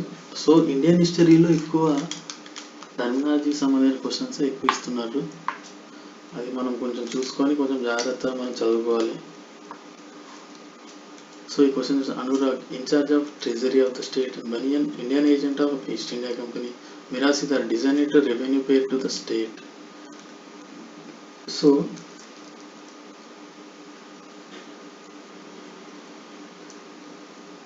ఔరంగ్ అనురాగ్ అంటే in-charge of treasury of state కాదు, ఇది వేర్ హౌస్కు సంబంధించింది. వేర్ హౌస్ అంటే మనం ఏదైనా పంటలు పండించినప్పుడు ఫస్ట్ వేర్ హౌస్ అమ్మబోయే ముందు ఫస్ట్ వేర్ హౌస్ తరలిస్తాం, గిడ్డంగి అనుకోవచ్చు దాన్ని. సో ఇది తప్పు. బనియన్ అంటే Indian agent of East India company. So east India company వాళ్ళు బనియన్ అనే అతన్ని వాడుకునేవాళ్ళు. సో బనియన్ అంటే అతను ఏదైనా కావచ్చు, సెక్రటరీ కావచ్చు, క్యాషియర్ కావచ్చు, వాళ్ళకి ఏదైనా ఇన్ఫార్మర్ కావచ్చు, అతను ఏదైనా కావచ్చు, బనియన్ అని అనేవారు. మిరాసిదార్ అంటే designated revenue payer to the state, ఇది కరెక్ట్. ఎందుకంటే మిరాసిదార్ అనే తోడు ఒక అతను ల్యాండ్ లార్డ్ అంటున్నమాట. అతని చేతిలో కొంత అతనికి భూమి అప్పగించేవారు. అతను ఏం చేస్తారంటే అక్కడ నుంచి రెవెన్యూ వసూలు చేసి మళ్ళీ కొంత భాగం ఉంచుకొని బ్రిటిష్ వాళ్ళకి ఇచ్చేస్తారు. సో అతన్ని మిరాసిదార్ అనేవారు, ఇది correct. So option 2 and 3 are correct. With reference to the religious history of India consider the following statements. ఇది ఎప్పటికీ క్వశ్చన్ వస్తుందండి, బౌద్ధంలో కానీ జైనంలో కానీ. బౌద్ధం అనేది మహాయానం హీనయానంగా విడిపోయింది. సో దీనిలో మళ్ళీ కొన్ని సబ్ సెక్టర్లు విడిపోయారు వీళ్ళు. సో దీని మీద ఖచ్చితంగా ప్రతిసారి క్వశ్చన్ అనేది ఫ్రేమ్ చేస్తారు, ఎందుకంటే కన్ఫ్యూజ్ అయ్యే అవకాశం ఎక్కువ ఉంటుంది కాబట్టి. బౌద్ధ సంగీతి కానీ బుద్ధిస్ట్ కౌన్సిల్ అంటారు ఇంగ్లీష్లో. సో దాని మీద కూడా ఎక్కువ క్వశ్చన్స్ ఫ్రేమ్ అయ్యే అవకాశం ఉంది. సో మెయిన్గా బుద్ధిజం అనేది మహాయానం హీనయానంగా విడిపోయింది. సో ఇక్కడ ఏం చెప్తున్నారంటే స్థవిరవాదన్స్ belongings to Mahayana Buddhism. So ఇది Sthaviravada belongs to Mahayana Buddhism, ఇది రాంగ్ ఆన్సర్. లోకోత్తరవాదన్ sector was an offshoot of Mahasangika sector of Buddhism. And ఇంకోటి the deification of Buddha by Mahasangika fostered the Mahayana Buddhism. So అందరూ ఒకసారి మనం డీప్గా చూడాలి, ఎందుకంటే స్థవిరవాదులు థెరవాదులు రెండు ఉంటారు. సో రెండు ఉంటారు కాబట్టి మనకు కన్ఫ్యూజ్ కావద్దు. ఒకసారి క్వశ్చన్ మీరు అందరూ చూడండి. Sthaviravada belongs to Mahayana Buddhism. Lokottaravada sector was an offshoot of Mahasangika sector of Buddhism. The deification of Buddha by Mahasangika fostered the Mahayana Buddhism. ఒకసారి మీరు ఆ క్వశ్చన్ చూసి కొంచెం అర్థం చేసుకోండి.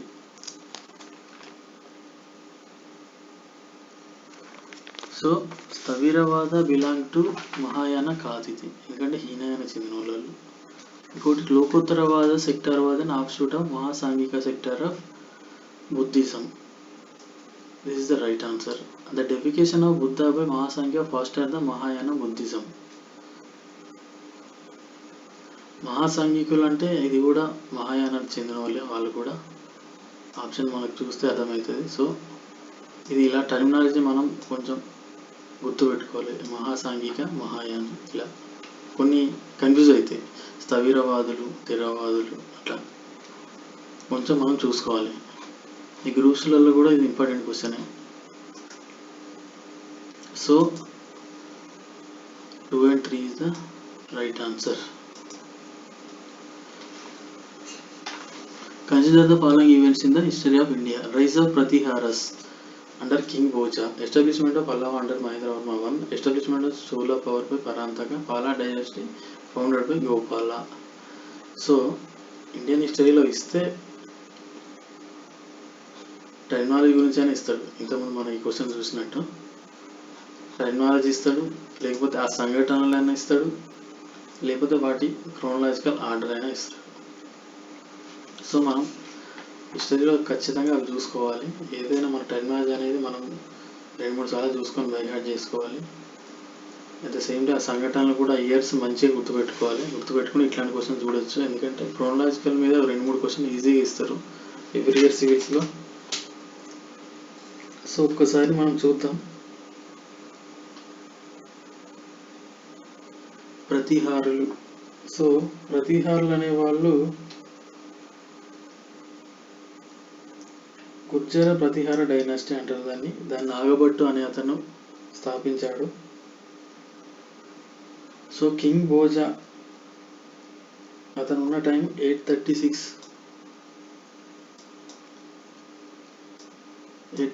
ఆ టైంలో ఉన్నాడు అతను. ఇంకొకటి establishment of Pallava under Mahendravarma. Mahendravarma పరిపాలించే టైం అనేది 600 to 630. ఇవన్నీ ఏడిఏ, బీసీ అనుకోవద్దు. ఇంకొకటి establishment of Chola power by పరాంతకుడు. సో పరాంతకుడు అనేవారు ఎప్పుడున్నాడో కూడా చూసుకోవాలి. సో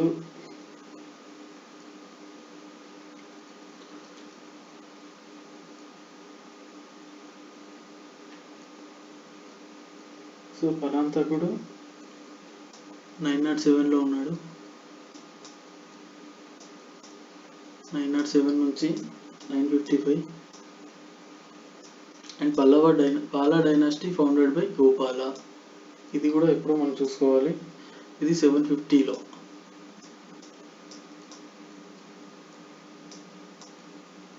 సో ఇవన్నీ క్రోనలాజికల్ ఆర్డర్లో చూడాలి. మనకు ఫస్ట్ ఇయర్ గుర్తుంటేనే ఇవి మనం ఫ్రేమ్ చేయగలం. సో దీన్ని అప్లికేటెడ్ క్వశ్చన్స్ ఎక్కువ ఇస్తారు, ఎందుకంటే ఈ బేసిక్స్ తెలియదు మనం ఇది మనం అరేంజ్ చేయలేము. సో ఇది చూస్తే మనం ఫస్ట్ ఏది జరిగింది Mahendravarma, second Gopala, third ప్రతిహార, fourth ఇది Chola by Parantaka. So 2413 is the right answer. So next question, which of the following phrases defines the nature of hundi generally referred to in the source of the post Harsha period? మనకు ఇవన్నీ మనకు అవసరం లేదు. Post Harsha అవసరం లేదు. Harsha period అతని పీరియడ్లో మనకి అవసరం లేదు. హుండీ అనే ఈ వర్డ్ మనం చూస్తే మనకు అర్థమైపోతుంది. హుండీ అంటే ఇప్పటికైనా బిల్ ఆఫ్ ఎక్స్చేంజ్ అది మనం నార్మల్ బ్యాంక్లో చూసుకోవచ్చు. బిల్ ఆఫ్ ఎక్స్చేంజ్ అంటే ఒక అకౌంట్ నుంచి ఇంకో అకౌంట్కి ట్రాన్స్ఫర్ చేయడం, ఒకరి నుంచి ఇంకొకరికి. జస్ట్ హుండీ అంటే దాన్ని హర్షవర్ధన్ కాలం దగ్గర పోవాల్సిన అవసరం లేదు, ఎందుకంటే జస్ట్ మినిమం నాలెడ్జ్ ఉంటే మనకు అర్థమైపోతుంది క్వశ్చన్. సో ఇట్లా కూడా ఇస్తారనేది మనం చూసుకోవాలి. ఎందుకు చెప్తున్నా అంటే ఇలా కొన్ని డెడ్ ఈజీ క్వశ్చన్స్ కూడా ఇస్తారు. కొన్నిటి నార్మల్ బేసిక్ సెన్స్ ఉంటే చాలు, మినిమం నాలెడ్జ్ ఉంటే చాలు, మనకు అవసరం లేదు మనకు. సో ఇలా కూడా క్వశ్చన్స్ ఇస్తాడు, అందుకే ఈ క్వశ్చన్ నేను పెట్టాను. With reference to the book దేశర్కేత written by Sakaram Ganesh Duskar during the freedom struggle. Consider the following statements. So ఇదేంటంటే దేశర్కథ అనేది ఒక పుస్తకం. So written by Sakharam Ganesh Deuskar. So ఇతను ఏంటంటే మరాఠీ బ్రాహ్మణుడు, కానీ ఆయన బెంగాల్లో స్థిరపడ్డాడు. ఆయన చాలా రచనలు చేశాడు ప్రజలను ఉత్తేజపరచడానికి. ఆయన రచనలు ఎలా అంటే దాదాబాయి నవరోజీ, ఎంజి రానడే వాళ్ళ భావాలను ఆయన సమ్మరైజ్ చేశాడు.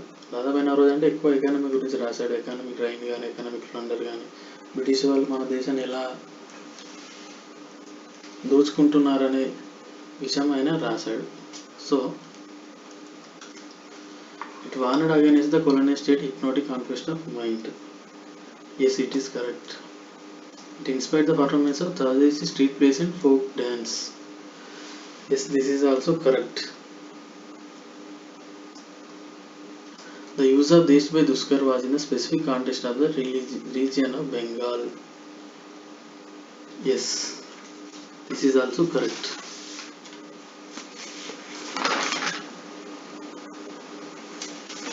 So, the use of Desh by Duskar was in the specific context of region of Bengal. ఇది తప్పు ఇది. సో ఆ వర్డ్ అనేది ఎక్కడైనా యూజ్ చేశారు, ఇక్కడేం కాదు. So 1 and 2 is correct. So అప్పుడప్పుడు మనం ఇలా కన్ఫ్యూజ్ అవుతాం. మనం the use of Desh by Deuskar was in the specific context of region of Bengal. ఎందుకంటే ఈయన బెంగాల్లో స్థిరపడే రోజు అట్లా అనుకుంటాం.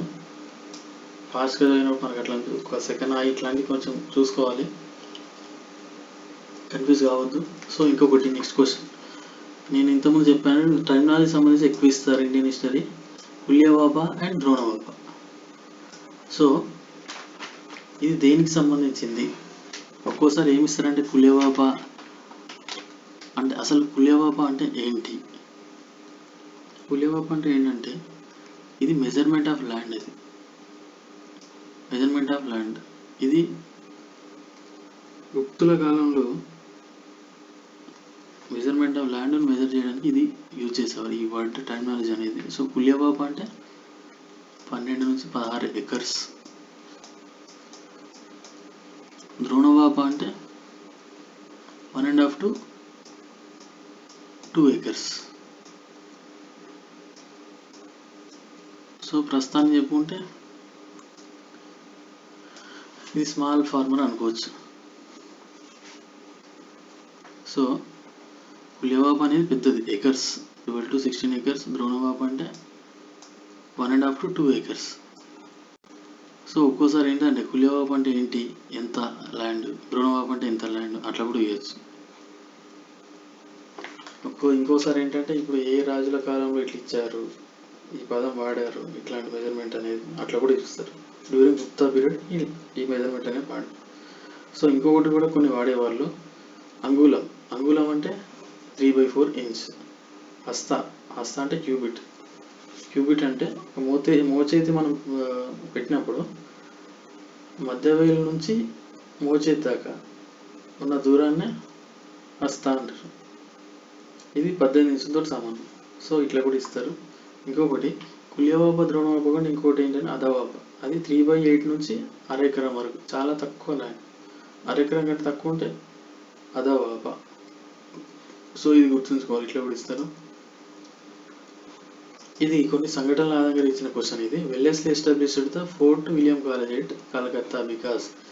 ఎట్లా అంటే మనుషుల గురించి కూడా ఇస్తారు, వాళ్ళు ఎలా, వాళ్ళ ఆలోచన తీరు, వాళ్ళు ఎందుకు పని చేశారు, ఎందుకు ఆ చర్య తీసుకున్నారు, ఎందుకు అట్లా చేశారని. సో ఇది అలాంటి క్వశ్చన్. మనం చదివితే he was asked by the board of director and at London to do so. ఇది కాదు. ఫోర్ట్ విలియం గారు ఆయన ఎందుకు ఎస్టాబ్లిష్ చేశాడు, ఇది కాదు. He wanted to revive interest in oriental learning in India, కాదు. He wanted to provide William Perry and is associated with employment, వాళ్ళకు ఉద్యోగం ఇవ్వడానికి ఆ కాలేజ్ స్టార్ట్ చేసి, కాదు. He wanted to train British civilians for administrative purpose in India. ఎందుకంటే అక్కడి నుంచి రప్పించడం అనేది చాలా కష్టం. ఇక్కడనే ఒక కాలేజ్ పెడితే వాళ్ళకి ట్రైనింగ్ ఇవ్వచ్చు, ఇతనికి కావాల్సినట్టు ట్రైనింగ్ ఇచ్చుకొని వాళ్ళకి ఉద్యోగాలు ఇద్దామని చెప్పేసి అతను అనుకున్నాడు లార్డ్ వెల్లెస్లీ అనేటోడు. సో లార్డ్ వెల్లెస్లీకి విపరీత రాజ్య విస్తరణ కాంక్ష అనేది ఉంది. సో అతను బ్రిటిష్ సివిలియన్లకే ఉద్యోగాలు ఇద్దామని అనుకున్నాడు. సో ఇది answer is D. Next question, in the context of recent advance in human reproductive technology pronuclear transfer is used for. This is question. ఇది ఏంటంటే ఇది సైన్స్ అండ్ టెక్నాలజీ, చాలా డీప్గా ఇస్తున్నారు సైన్స్ అండ్ టెక్నాలజీలో. ఇది D is the right answer. అసలు pronuclear transfer అంటే ఏంటంటే ఫస్ట్ మనం female egg and male sperm కలిసినప్పుడు జైగోట్ అనేది ఏర్పడుతుంది. సో ఇక్కడ ఏంటంటే మనం న్యూక్లియస్ అనేది తీసేస్తాం. మైటోకాండ్రియా న్యూక్లియస్ రెండు ఉంటాయి దానిలో సెల్లో. సో ఇక్కడ ఏంటంటే వీక్గా ఉన్న మైటోకాండ్రియాల నుంచి మనం న్యూక్లియస్ అనేది తీసేస్తాం. తీసేసి మనం స్పర్మ్తో కలిపినప్పుడు జైగోట్ అనేది ఏర్పడుతుంది. సో ఆ జైగోట్లో మైటోకాండ్రియా అనేది వీక్గా ఉండే మైటోకాండ్రియా ఉంటుంది. సో ఇంకొకటి ఒక డోనార్ ఉమెన్ దగ్గర స్ట్రాంగ్గా ఉండే మైటోకాండ్రియా దగ్గర న్యూక్లియర్ అనేది తీసేస్తాం మనం. ప్రో న్యూక్లియర్ తీసేసినప్పుడు దాన్ని ఇప్పుడు మనం ముందుగా మైటోకాండ్రియా వీక్గా ఉన్న జైగోట్ని దీనిలో మనం కలిపేస్తాం. సో కలిపేసినప్పుడు దీంట్లో మైటోకాండ్రియా స్ట్రాంగ్ ఉంటుంది, ప్రో న్యూక్లియస్ అనేది వాళ్ళది పేరెంట్ డోనర్ ఉంటుంది. సో అలా దీన్ని 3 పేరెంట్ అని అంటారు, సిస్టమ్ అని అంటారు. సో దీన్ని ఎందుకు యూజ్ చేస్తారంటే మైటోకాండ్రియా అనేది ఎవరికైనా డిసీజ్ వచ్చి వీక్గా ఉన్నప్పుడు ఆ సెల్లో ఫీమేల్ ఎగ్లో అలా ఉన్నప్పుడు దీన్ని ఈ టెక్నిక్ అనేది మనం యూజ్ చేస్తాం.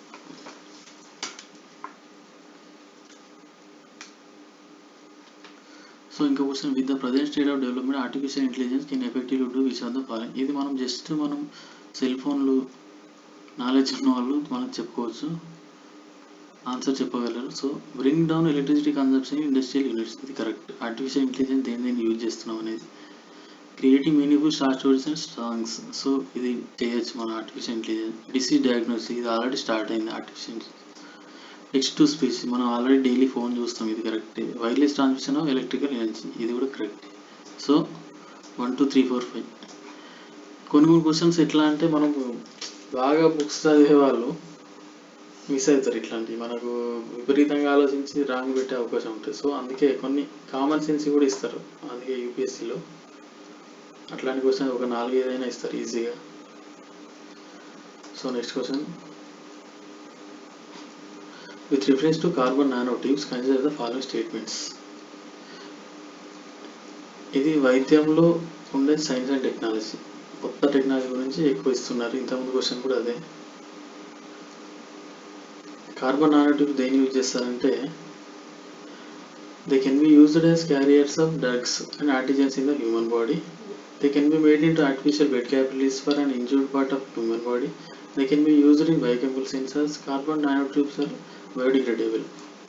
సో కార్బన్ నానోట్యూబ్స్ అంటే చాలా ఇది నానోమీటర్ వెడల్పులో ఉంటాయి, కొన్ని మిల్లీమీటర్ పొడవులో ఉంటాయి. నానోమీటర్ అంటే 10⁻⁹ మీటర్స్ ఆర్ 10⁻⁷ సెంటీమీటర్, అంత తక్కువ పొడవులో ఉంటాయి.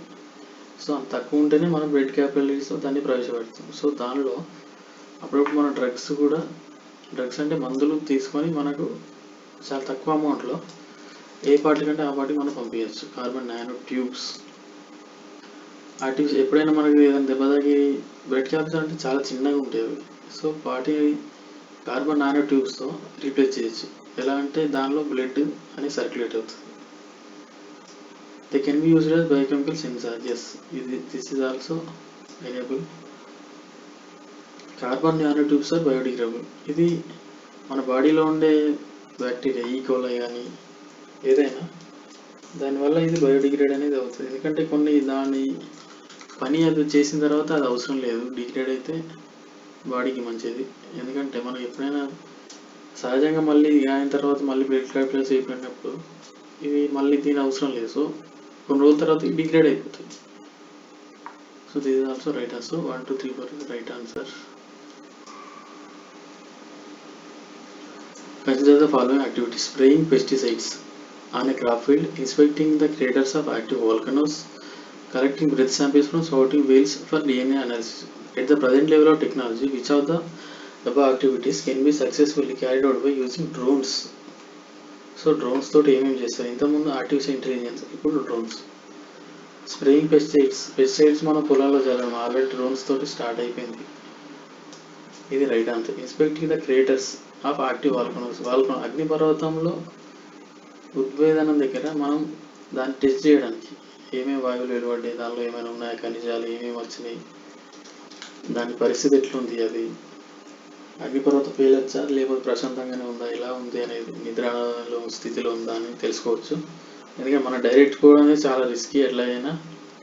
సో డ్రోన్తో మనం ఈజీగా మనం సులువుగా తెలుసుకోవచ్చు. అట్ ద సేమ్ టైం ఇంకొకటి, వేల్ నుంచి కూడా మనం చాలా కష్టం బ్రెత్ శాంపిల్ అనేది మనం తీసుకోవడం. డ్రోన్ ద్వారా అయితే ఈజీ అయిపోతుంది. So 1, 2, 3 are right answers.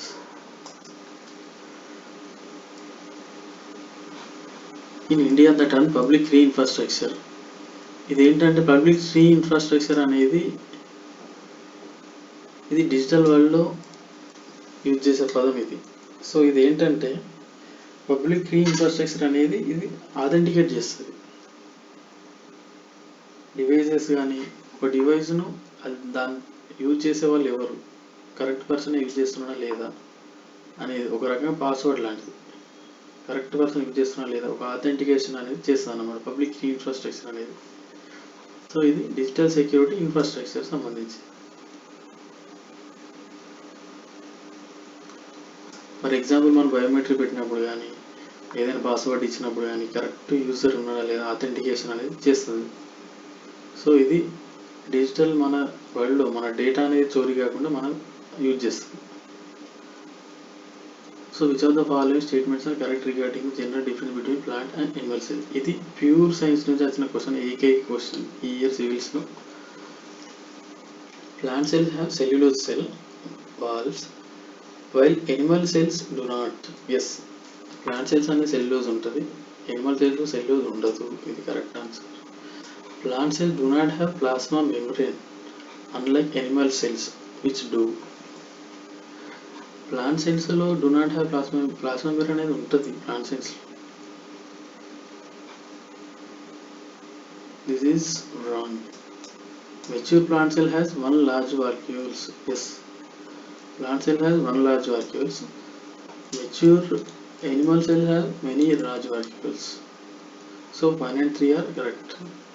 So దీన్ని ఇదే క్వశ్చన్ మనం ఎలిమినేషన్ పద్ధతిలో కూడా మనం చేసి, ఎందుకంటే plant cell do not have plasma membrane అన్నాడు, ఇది రాంగ్. అది ప్లాంట్ సెల్స్ ఉంటుంది ప్లాస్మా మెంబ్రేన్. సో ఈ రెండోది తప్పు అన్నాడు కాబట్టి రెండోది 3 ఆప్షన్లు ఉంది, ఈ 3 ఎలిమినేట్ చేస్తే ఇది మిగులుతుంది. సో అట్లా కూడా దీనికి ఆన్సర్ పెట్టచ్చు. ఒకసారి మీరు ఆప్షన్స్ మళ్ళీ చూడండి.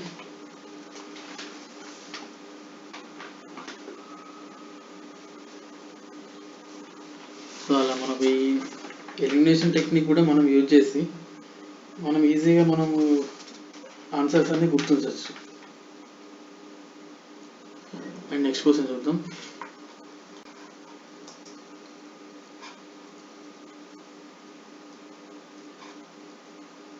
Which of the following are the reasons factors for exposure to benzene pollution?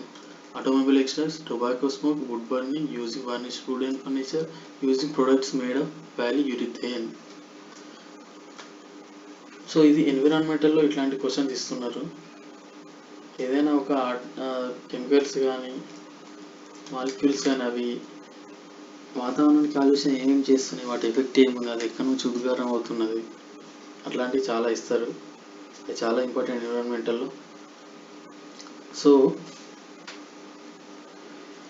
Answer ఏంటంటే ఆటోమొబైల్ ఎగ్జాక్ట్లో బెంజిన్ ఉంటుంది ఖచ్చితంగా, టొబాకో స్మోక్లో కూడా వెలువడుతుంది, వుడ్ బర్నింగ్లో వెలువడుతుంది, వార్నిష్లో అంటే బెంజిన్ ఎలా మనకు స్మెల్ వస్తుంది ఎట్లయినా, యూజింగ్ ప్రొడక్ట్స్ మేడ్ ఆఫ్ పాలీయూరిథేన్, ఇది కూడా కరెక్ట్ ఆన్సర్.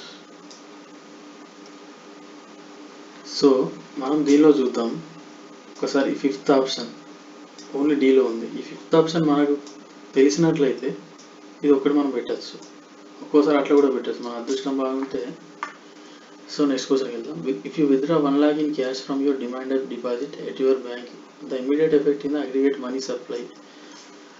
మనీ సప్లైకి ఏమవుతుంది? మనీ సప్లై అంటే మార్కెట్లో మనీ సప్లై 1 lakh పెరుగుతుందా తగ్గుతుందా అని అడుగుతున్నాడు. సో అసలు మనీ సప్లై అంటే ఏంటి? మనీ సప్లై అంటే ఏంటంటే మన దగ్గర ఉన్న డబ్బు ప్లస్ బ్యాంకులో దాచుకున్న డబ్బు రెండు కలిపితే money supply. So demand deposit plus current cash మన దగ్గర ఎంత ఉంది, currency with public. Demand deposit అంటే అది సేవింగ్స్ డిపాజిట్ కావచ్చు, ఫిక్స్డ్ డిపాజిట్ కూడా కావచ్చు. కరెన్సీ విత్ పబ్లిక్ అంటే బయట సర్క్యులేట్లో ఉంది. ఈ రెండు కలిపితేనే మనీ సప్లై. సో నువ్వేం చేస్తున్నావు అంటే బ్యాంకు నుంచి తీస్తున్నావు, 1 lakh తీసుకొని నీ దగ్గర పెడుతున్నావు, అంటే కరెన్సీ విత్ పబ్లిక్. దీనిలో నుంచి తీసి తగ్గుతుంది, దీనిలో నుంచి కలుస్తుంది. సో పెద్ద మార్పే ఉండదు, అంతే ఉంటుంది టోటల్ మనీ సప్లై అనేది. So to leave it unchanged is the right answer. It's a tricky question అయితే.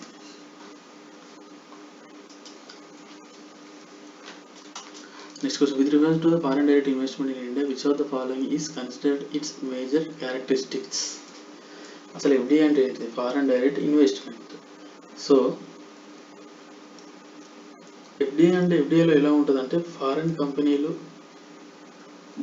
మన దేశంలో పెట్టుబడి పెడతాయి, ఇన్ఫ్రాస్ట్రక్చర్ అనేది వాళ్ళే చూసుకుంటారు, ఉద్యోగాలు ఇస్తారు. సో బయట నుంచి డబ్బు అనేది మన దేశంలో వస్తుంది కాబట్టి మన దేశ జీడిపి పెరుగుతుంది, పర్ క్యాపిటల్ ఇన్కమ్ పెరుగుతుంది, ఇక్కడ ఉద్యోగాలు వస్తాయి.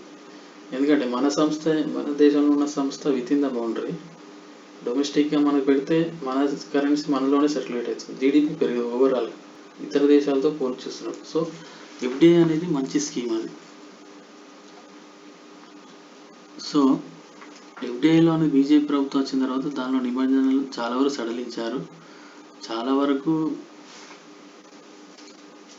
FDI మన భారతదేశంలో కంపెనీల్లో FDI పెట్టుబడులు అనేవి చాలా వరకు పెంచారు, చాలా సంస్థలలో పెంచారు, చాలా రంగాలలో కూడా పెంచడం జరిగింది. ఇలా పెంచితే మన దేశ జీడిపి పెరుగుతుంది, పర్ క్యాపిటల్ ఇన్కమ్ కూడా పెరుగుతుంది. సో FDI గురించి question. So it is the investment through capital instruments essentially in a listed company. Listed company అనేది కావచ్చు, ఏ కంపెనీ అయినా కావచ్చు, వాళ్ళు పెట్టుబడి పెట్టడానికి. ఇట్స్ ఏ లార్జ్లీ నాన్ డెప్ట్ క్రియేటింగ్ క్యాపిటల్ ఫ్లో. నాన్ డెప్ట్ FDI అంటే మనం విదేశీ కంపెనీ అనేది, లేకపోతే విదేశీ వేరే గవర్నమెంట్ అయినా కావచ్చు, మన దేశంలో వచ్చి పెట్టుబడి పెట్టచ్చు. FDI foreign direct investment. So non డెప్ట్, అప్ అనేది కాదు అది, ఎందుకంటే వాళ్ళు పెట్టుబడి పెట్టి వ్యాపారం చేసుకుంటున్నారు, వాళ్ళు ఇక్కడ ఉద్యోగాలు ఇస్తారు, ఇన్ఫ్రాస్ట్రక్చర్ వాళ్ళే నిర్మించుకుంటారు, వాళ్ళే చేస్తారు, వాళ్ళకి లాభాలు. సో ఇది వాళ్ళకి మనం అప్పు కాదు. సో ఇది correct answer. It is the investment which involve డెప్ట్ సర్వీసింగ్. డెప్ట్ కాదు అసలు. It's the investment made by foreign institution investing in the government security. Government securities కాదు, వాళ్ళు ఏ రంగంలో అయినా పెట్టుబడి పెట్టచ్చు, ఉద్యోగాలు ఇస్తారు. సో ఇన్ఫ్రాస్ట్రక్చర్ అనేది చేసుకుంటారు. So with reference to the international trade of India at present, which of the following statement is are correct? India's merchandise exports are less than its merchandise imports. India's imports of iron, steel, chemical, fertilizers and machinery have decreased in recent years. India's exports of services are more than its imports of services. India suffers from an overall trade or current account deficit. ఇది మనకి ఎప్పుడైనా overall trade current account డిఫిసిట్లోనే మనం ఉన్నాం, ఎప్పటి నుంచో ఉన్నాము. India's exports of service are more than its imports. మనం ఎక్స్పోర్ట్ చేసే సర్వీసెస్ ఎక్కువ ఉన్నాయి. లైక్ IT సంస్థల్లో కానీ, హెల్త్ కేర్ కానీ మన ఎక్స్పోర్ట్స్ ఎక్కువ ఉన్నాయి, ఇంపోర్ట్స్ తక్కువ ఉన్నాయి. ఎందుకంటే మన దేశంలో ఎక్కువ స్కిల్ లేబర్ ఉన్నారు. సో చాలా MNC కంపెనీలు ఉన్నాయి, ఇక్కడ నుంచే పనిచేస్తున్నారు చాలామంది. మన ఎక్స్పోర్టే ఎక్కువ ఉన్నాయి.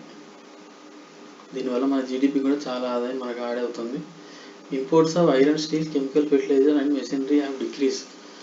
ఇది ఒక ఇయర్ పెరుగుతుంది, ఒక ఇయర్ తగ్గుతుంది, ఫ్లక్చుయేషన్ అని మెయింటైన్ చేస్తుంది, కాన్స్టెంట్గా డిక్రీజ్ అయితే కాలేదు. సో ఇది wrong answer. Merchandise exports are less than merchandise imports. So మన ఇంపోర్ట్స్ అనేవి ఎక్కువ ఉన్నాయి ఇండియాలో. ఇంపోర్ట్స్ అనేవి $467 బిలియన్ ఉన్నాయి. 467. వై ఎక్స్పోర్ట్స్ అనేది $314 బిలియన్. ఎక్స్పోర్ట్స్ తక్కువ ఉన్నాయి, మనము ఇంపోర్ట్ దిగుమతి చేసుకునేవి ఎక్కువ ఉన్నాయి. సో దీనికి ఫస్ట్ పాయింట్ తెలిస్తే ఫోర్త్ పాయింట్ తెలిసినట్టే, ట్రేడ్ డిఫిసిట్ అనేది ఉన్నది మనకు. సో ఇది కరెక్టే. So 134 is the right answer. Next question. The term West Texas Intermediate sometimes found in New York, it refers to the grade of West Texas Intermediate. అంటే ఇది మనం daily మనం news paper చదివినా కానీ మనకు తెలిసిపోతుంది ఏంటనేది. సో వెస్ట్ టెక్సాస్ ఇంటర్మీడియట్ అంటే అది క్రూడ్ ఆయిల్కి సంబంధించి. వెస్ట్ టెక్సాస్ అంటే యుఎస్. ఆయిల్ని ఎక్కువ ఎక్స్పోర్ట్ ఏ కంపెనీ చేస్తుంది అనేది మనం చూసుకోవాలి. సో దీని స్పెషాలిటీ ఏంటంటే క్రూడ్ ఆయిల్ అనేది దీనిలో సల్ఫర్ ఉంటుంది. సల్ఫర్ ఉండడం వల్ల కొంచెం స్వీటర్గా కనిపిస్తుంది. దీన్ని రిఫైనరీ అనేది మనం ఈజీగా చేయొచ్చు. సో దీన్ని వెస్ట్ టెక్సాస్ ఇంటర్మీడియట్ అంటారు. సో క్రూడ్ ఆయిల్ అనేది ఎప్పుడైనా అంతర్జాతీయంగా చాలా ప్రాముఖ్యత ఉంటుంది. మన సెన్సెక్స్ కానీ అంతర్జాతీయ స్థాయిలో అన్ని దేశ సంబంధాలు అనేవి క్రూడ్ ఆయిల్ నియంత్రిస్తుంది, ఏదైనా ధర పెరుగుదల తగ్గుదల అనేది. సో దానికి ఆ పేరు ఇవ్వడం జరిగింది. వెస్ట్ టెక్సాస్ అంటే ఇది యుఎస్ సంబంధించి ఆ క్రూడ్ ఆయిల్ అనేది. సో యుఎస్ అనేది చాలా దేశాలకు ఎక్స్పోర్ట్ చేస్తుంది పెట్రోలియం. అండ్ మిగతా చూస్తే మిగతా ఇంకొక రెండు ఉన్నాయి. రెండు ఏంటంటే బ్రెంట్ క్రూడ్, దుబాయ్ క్రూడ్, ఇవి రెండు అని చెప్పవచ్చు. So Brent crude, Dubai crude కంటే ఇది వెస్ట్ టెక్సాస్ ఇంటర్మీడియట్ అనేది చాలా ఈజీగా రిఫైన్ చేయొచ్చు. సో అందుకే దీనికి పాపులర్. నెక్స్ట్ క్వశ్చన్ ఏంటంటే if the RBI decides to adapt expansionist monetary policy which of the following would it not do. ఇది ఎకానమీ అనేది కొంచెం ఈసారి అదృష్టం ఏంటంటే కొంచెం ఈజీగానే ఇచ్చారు. మనం బేసిక్ బుక్స్ చదివితే మనం చేసుకోవచ్చు. ఫర్ ఎగ్జాంపుల్ రమేష్ సింగ్ అని, దానిలో కాన్సెప్ట్ చాలా బాగుంటాయి. ఆ బుక్ చదివితే ఆ బుక్ నుంచి చాలా క్వశ్చన్స్ వచ్చాయి ఈ ఇయర్. అందరు బేసిక్ కాన్సెప్ట్ అనేది వస్తుంది రమేష్ సింగ్ చదివితే. సో ఎక్స్పాన్షనిస్ట్ మానిటరీ పాలసీ అంటే ఎక్స్పాన్షనిస్ట్ బ్రాడ్ వేలో, సంకుచితంగా కాకుండా ఎక్స్పాన్షనిస్ట్. సో ఎక్స్పాండ్ అయ్యేటట్టు ఎకానమీ అనేది ఎక్స్పాండ్ అన్ని రంగాలకు కానీ అన్ని ఆదాయాలు ఉన్న వ్యక్తులకు కానీ ఎక్స్పాండ్ అయ్యేటట్టు చేయాలంటే ఆర్బీఐ ఏం చేస్తుంది, ఏం చెయ్యదు అని అడిగింది ఇక్కడ. It not to. మనం ఎందుకంటే ఒక్కోసారి క్వశ్చన్లో ఫాస్ట్ చదివి మనం ఈ నాట్ అనే వర్డ్ మనం మిస్ అయితే అంతే, ఆప్షన్ కూడా తప్పే పెడతాం. సో అట్లా ఉంటుంది. క్వశ్చన్ కూడా మనం చాలా జాగ్రత్త చదవాలి, ఎందుకంటే ఒక్కో క్వశ్చన్ పోతే అంతే, -1/3 mark. So it cut and optimise the statutory liquidity ratio. Expansionist అంటే బ్రాడ్ వేలో పోతుంది, సంకుచితంగా కాకుండా. అది మనం అర్థం చేసుకోవాలి. ఏం చెయ్యదు. సో ఫస్ట్ మన ఎక్స్పాన్షన్ మానిటరీ పాలసీ దీనికి మ్యాచ్ అయ్యేది ఏమో చూసుకో. Cut and optimise the statutory liquidity ratio. Cut statutory liquidity ratio అంటే బ్యాంకులు వాళ్ళు దాచుకున్న సొమ్ములో అది గోల్డ్ అయినా కావచ్చు, సెక్యూరిటీస్ అయినా కావచ్చు, లేకపోతే క్యాష్ అయినా కావచ్చు, కొంత భాగం అనేది పక్కకు పెట్టాలి. సో అలా పెట్టినప్పుడు వాటికి యూజ్ అవుతుంది అన్నమాట. దివాలా తీసినప్పుడు ఆ మనీ యూజ్ చేసుకోవచ్చు, ఆ మనీ స్థిరంగా ఉంటుంది. సో ఎస్ఎల్ఆర్ అనేది ప్రతి బ్యాంక్ మెయింటైన్ చేయాలి. సో ఎస్ఎల్ఆర్ అనేది మనం తగ్గిస్తే మిగతా అమౌంట్ లోన్లోకి ఇచ్చుకోవచ్చు. సో మార్కెట్లోకి మనీ విడుదల చేస్తుంది బ్యాంక్ అనేది. సో కట్ చేస్తే ఎక్స్పాన్షన్ మానిటరీ పాలసీ, కానీ నాట్ చేయదు అంటున్నాడు. ఇది చేస్తుంది కాబట్టి తప్పిది. Increase the marginal standing facility. Marginal standing facility అంటే basic lending rate. Basic lending rate తక్కువ ఉంటే ఎక్కువ మంది లోన్ తీసుకుంటారు. సో దాన్ని ఎక్స్పాన్షన్ మానిటరీ పాలసీ అంటారు. ఇంకొకటి cut the increase the margin అన్నారు. ఇది డిక్రీజ్ చేస్తే ఎక్కువ మంది లోన్ తీసుకుంటారు, డిక్రీజ్ చేస్తే ఎక్స్పాన్షనిస్ట్ అంటారు, ఇంక్రీజ్ చేస్తే ఎక్స్పాన్షనిస్ట్ అనరు. కాబట్టి 2 ఓన్లీ, ఇది ఒక్కటి రైట్ ఆన్సర్. ఏం చెయ్యదు అని అడిగారు. ఇవి రెండు చేస్తే cut the rate, bank repo rate bank rate రెండు తగ్గిస్తే మనీ సప్లై ఎక్కువ ఉంటుంది, ఎక్కువ మంది లోన్ తీసుకుంటారు, మార్కెట్లో ఎక్కువ మనీ రిలీజ్ చేసినట్టయితే. So actually expansion money points అంటే ఇవి రెండు చేయాలి. ఇక్కడ ఏమంటారు అంటే చేయొద్దు అని అడుగుతుంది. సో ఇది right answer. So next question, in which of the following groups are the all the 4 countries member of G20 అని అడిగాడు. సో మనం G20 అనేది అంతర్జాతీయ స్థాయిలో మనం అన్ని చూసుకోవాలి. యుఎన్ఓలో ఫస్ట్ యుఎన్ఓ, తర్వాత కామన్వెల్త్, సార్క్ కానీ, G4, G20, G8 కానీ ఇట్లాంటివన్నీ మనం చూసుకోవాలి. ఇట్లాంటి వాటి మీద కూడా క్వశ్చన్స్ ఇస్తారు. సో కరెక్ట్ ఆన్సర్ ఏంటంటే Argentina, Mexico, south Africa and Turkey. So all G20 question, G20 దేశాలు ఏంటంటే ఒకసారి అందరూ ఇవన్నీ కొంచెం బైహార్ట్ చేయక తప్పదు, ఎందుకంటే 25 దేశాలు మనం గుర్తుంచుకోవాలి. ఇట్లా క్వశ్చన్ ఇస్తే అంతే, ఒక్కటి మిస్ అయినా కానీ అంతే. So Argentina, Australia, Brazil, Canada, China, France, Germany, India, Indonesia, Italy, Japan, Korea, Mexico, Russia, Saudi, South Africa, Turkey, United Kingdom, USA, European Union. So ఈ 4 correct answer. Under Kisan credit card scheme short term credit support is given to farmers for which of the following. So రైతులకు ఇచ్చే దానిలో రెండు ఉంటాయి, short term borrowing, long term borrowing. So అది మనం ఇది ఎట్లా అంటే జస్ట్ మనం బ్యాంకులో చుట్టూ తిరిగే వాళ్ళకు అర్థమైపోతుంది, క్రాప్ లోన్ తీసుకున్న వాళ్ళకు, రైతు బిడ్డలకు అది ఈజీగా అర్థమైపోతుంది ఈ క్వశ్చన్ అనేది. Short term loan, working capital for maintenance of farm assets, ఇది right answer. Purchase of combine harvesters, tractors, mini truck, ఇది కాదు.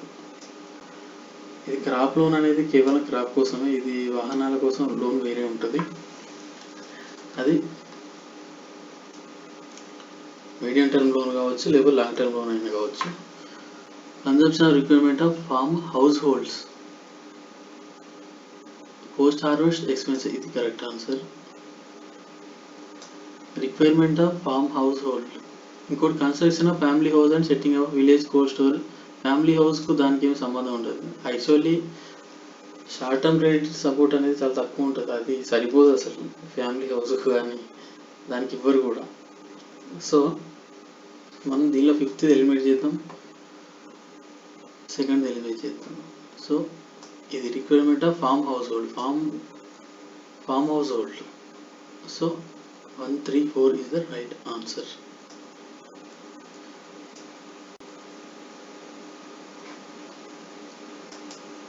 Next question. సో ఇది జియోగ్రఫీకి సంబంధించిన క్వశ్చన్.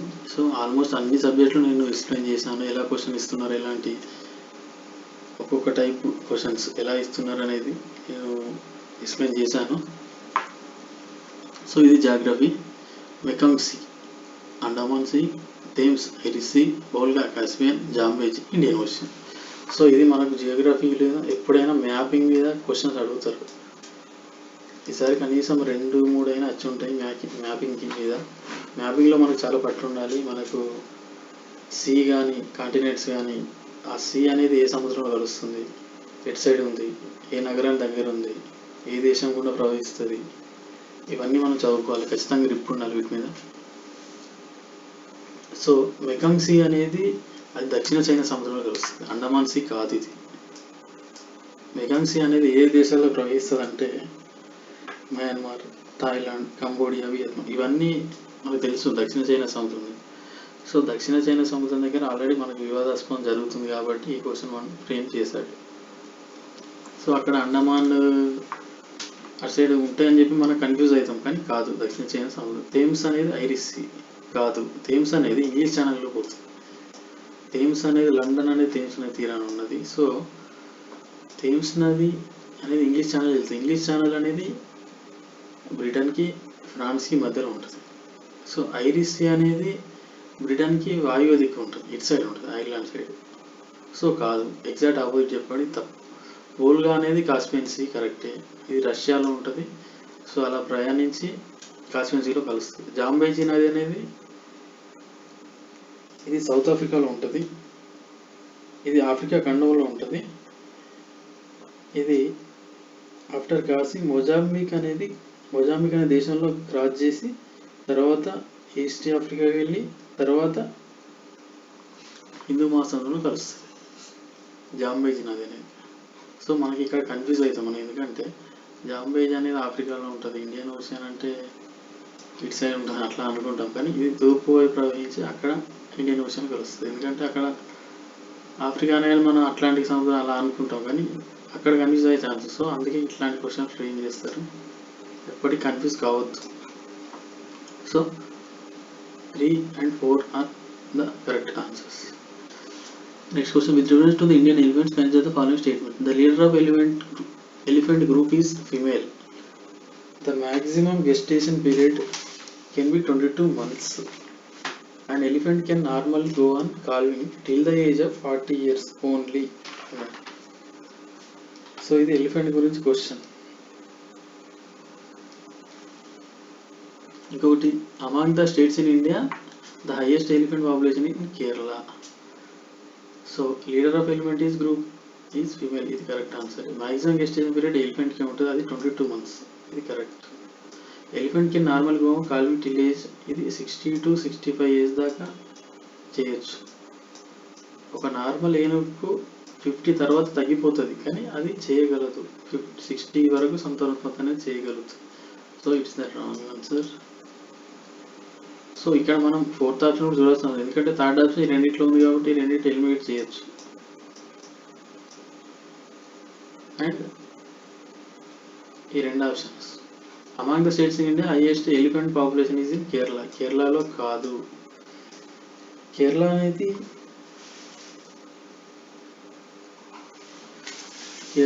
3rd ప్లేస్లో ఉంది, ఎందుకంటే ఎక్కువ ఉన్నది.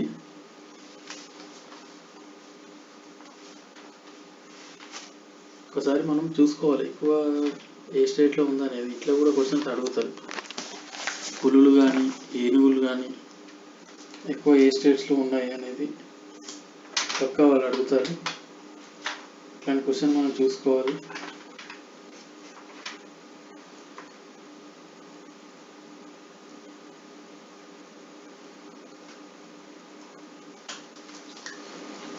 సో కేరళ మాత్రం కాదు, కేరళ అనేది 3rd ప్లేస్లో ఉంది. కేరళ. అండ్ నెక్స్ట్ క్వశ్చన్కి వెళ్తే, నాగర్హోల్ నేషనల్ పార్క్, కాప్కొండల్ నేషనల్ పార్క్, సత్యమైన reserve, Wayanad wildlife sanctuary. The following protected areas are located in Kaveri basins. So Papikondalu కాదు, పాపికొండలు అనేది గోదావరి నది, మన తెలుగు వాళ్ళకి తెలుసు కాబట్టి ఇది ఒకటి డైరెక్ట్ ఎలిమినేట్ చేయొచ్చు. ఈ 2 ఆప్షన్స్ ఎలిమినేట్ అయిపోయింది. నాగర్హోల్ అనేది కర్ణాటకలో ఉంటుంది, హసన్ జిల్లాలో ఉంటుంది. సత్యమంగళం అనేది మన తమిళనాడు తెలిసిన విషయమే, పశ్చిమ కనుమలు తూర్పు కనుమల మధ్యలో ఉంటుంది. Western ghats and eastern ghats, Nilgiri పర్వతాలు, నీలగిరి బయోస్పియర్ దగ్గర ఉంటుంది సత్యమంగళం టైగర్ రిజర్వ్ అనేది. వయనాడ్ అనేది, వయనాడు మనకు తెలుసు, రాహుల్ గాంధీ మనకు గెలిచారు వయనాడ్ నియోజకవర్గం నుంచి ఎంపీ, ఇది కేరళ ఉంటుంది. సో కావేరీ అనేది 3 రాష్ట్రాల్లో ప్రవహిస్తుంది, కర్ణాటక, కేరళ, తమిళనాడు. సో అందుకే దాని గురించి చాలా గొడవలు అనేవి జరుగుతున్నాయి, కోర్టులో కేసులు జరుగుతున్నాయి. ఈ మధ్య కర్ణాటకలో కూడా చాలా విద్వేషాలు అల్లర్లు జరిగినాయి మనకు తెలుసు. సో వయనాడులో ఏంటంటే దాని ఉపనది అనేది ప్రవహిస్తుంది, కాబిని రివర్ అనేది. సో కాబిని రివర్ అనేది it is located in Kaveri river, it is located in Kerala. Wayanad wildlife sanctuary దానిలోనే ఉంటుంది, ఉపనది కాబట్టి. సో కావేరీ బేసిన్ అనుకోవచ్చు. Next question, with reference to Indian biodiversity, Ceylon frogmouth, coppersmith, barbet, grey chinned minivet and white throated red starter ఇవేంటి? పక్షుల, క్షీరదాల, సరీసృపాల, జలచరాల అని అడుగుతున్నారు. So answer is birds. Ceylon frogmouth అంటే ఇది శ్రీలంకలో ఉంటుంది అండ్ ఇండియాలో కూడా, సౌత్ ఇండియాలో కూడా ఉంటుంది. కాపర్ స్మిత్ బార్బెట్, ఆ పేరు ఎందుకు వచ్చిందంటే ఇది కాపర్ స్మిత్, గోల్డ్ స్మిత్ లాగా కాపర్ స్మిత్, రాగి అనేది ఎలా సౌండ్ చేస్తుందో అలా సౌండ్ చేస్తాను అనమాట. సో దానికి కాపర్ స్మిత్ అనేది పేరు వచ్చింది. ఇంకోటి grey chin minivet and white throated red start. So దీన్ని సిలోన్ ఫ్రాగ్, సిలోన్ అంటే శ్రీలంక, సిలోన్ ఫ్రాగ్ మోతను, శ్రీలంకన్ ఫ్రాగ్ మోతను కూడా అంటారు. ఇది వెస్టర్న్ భారతదేశంలో అయితే వెస్టర్న్ ఘాట్స్ అండ్ శ్రీలంకలో కనిపిస్తుంది.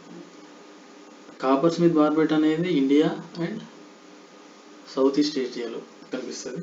గ్రే చిన్నడ్ మినీ వెట్ ఇది హిమాలయాలో ఉంటుంది, చైనాలో కనిపిస్తుంది అండ్ ఆగ్నేయాసియాలో కూడా కనిపిస్తుంది. వైట్ థ్రోటెడ్ రెడ్ స్టార్ట్ ఇది Nepal, Bhutan, central China and Myanmar, north east ఇండియాలో కనిపిస్తుంది. సో ఈశాన్య Bharat. So it is bird అది. సో ఎన్విరాన్మెంట్లో ఎట్లా అంటే వాటి స్పీసీస్, ఒక్కోసారి స్పీసీస్ పేర్లు కూడా ఇస్తారు, వాటిని ఎలా పిలుస్తారని కూడా ఇస్తారు. ఒక్కో ప్రాణిని డిఫరెంట్ ప్లేస్లో డిఫరెంట్గా పిలుస్తారు. అదేంటి పక్ష క్షీరాదమ ఎట్లా ఎక్కడ కనిపిస్తుంది ఏంటి, అరుదైన పక్షులు కొన్ని జీవజాతులు ఉంటాయి, అవి ఖచ్చితంగా మనం చదువుకోవాలి ఎన్విరాన్మెంట్లో. So steel slag can be material of which of the following? Construction of base road, improvement of agriculture soil, production of element. ఇది 3. స్టీల్ సాగ్ అనేది కన్స్ట్రక్షన్ ఆఫ్ బేస్ రోడ్లో యూజ్ చేయొచ్చు. ఇంప్రూవ్మెంట్ ఆఫ్ అగ్రికల్చర్ సాయిల్ ఎందుకంటే దీనిలో calcium ఉంటుంది, magnesium ఉంటుంది, silicon ఉంటుంది. Production of cement కూడా ఇది యూజ్ చేయొచ్చు. So 1, 2, 3 are right answer. If a particular plant is placed under schedule 6 of the wildlife protection act. ఏదైనా ఒక చెట్టు అనేది షెడ్యూల్ 6 వైల్డ్ లైఫ్ వన్యప్రాణి చట్టాల్లో ఏదైనా చేస్తే దాన్ని ఏం చేయాలి? లైసెన్స్ అనేది ఖచ్చితంగా దానికి అవసరం. ఆ చెట్టును పెంచాలంటే లైసెన్స్ ఉంటేనే పెంచాలి. So option A is the right answer. What is the advantage of zero tillage in agriculture? ఇది అగ్రికల్చర్ గురించి కూడా ఈసారి 4-5 క్వశ్చన్స్ ఎక్కువ ఇచ్చారు. అగ్రికల్చర్ సెక్టర్ అనేది చాలా ఇంపార్టెంట్ సెక్టర్ అది.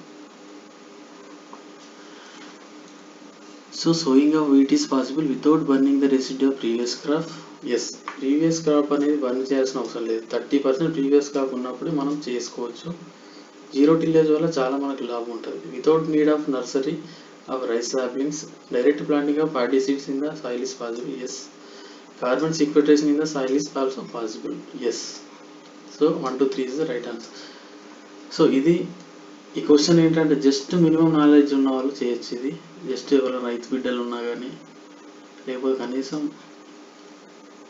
మాకు 6th సెన్స్ ఉన్నా మనం ఈ క్వశ్చన్ ఆన్సర్ చేయొచ్చు. This crop is subtropical in nature. A hard frost is injurious to health.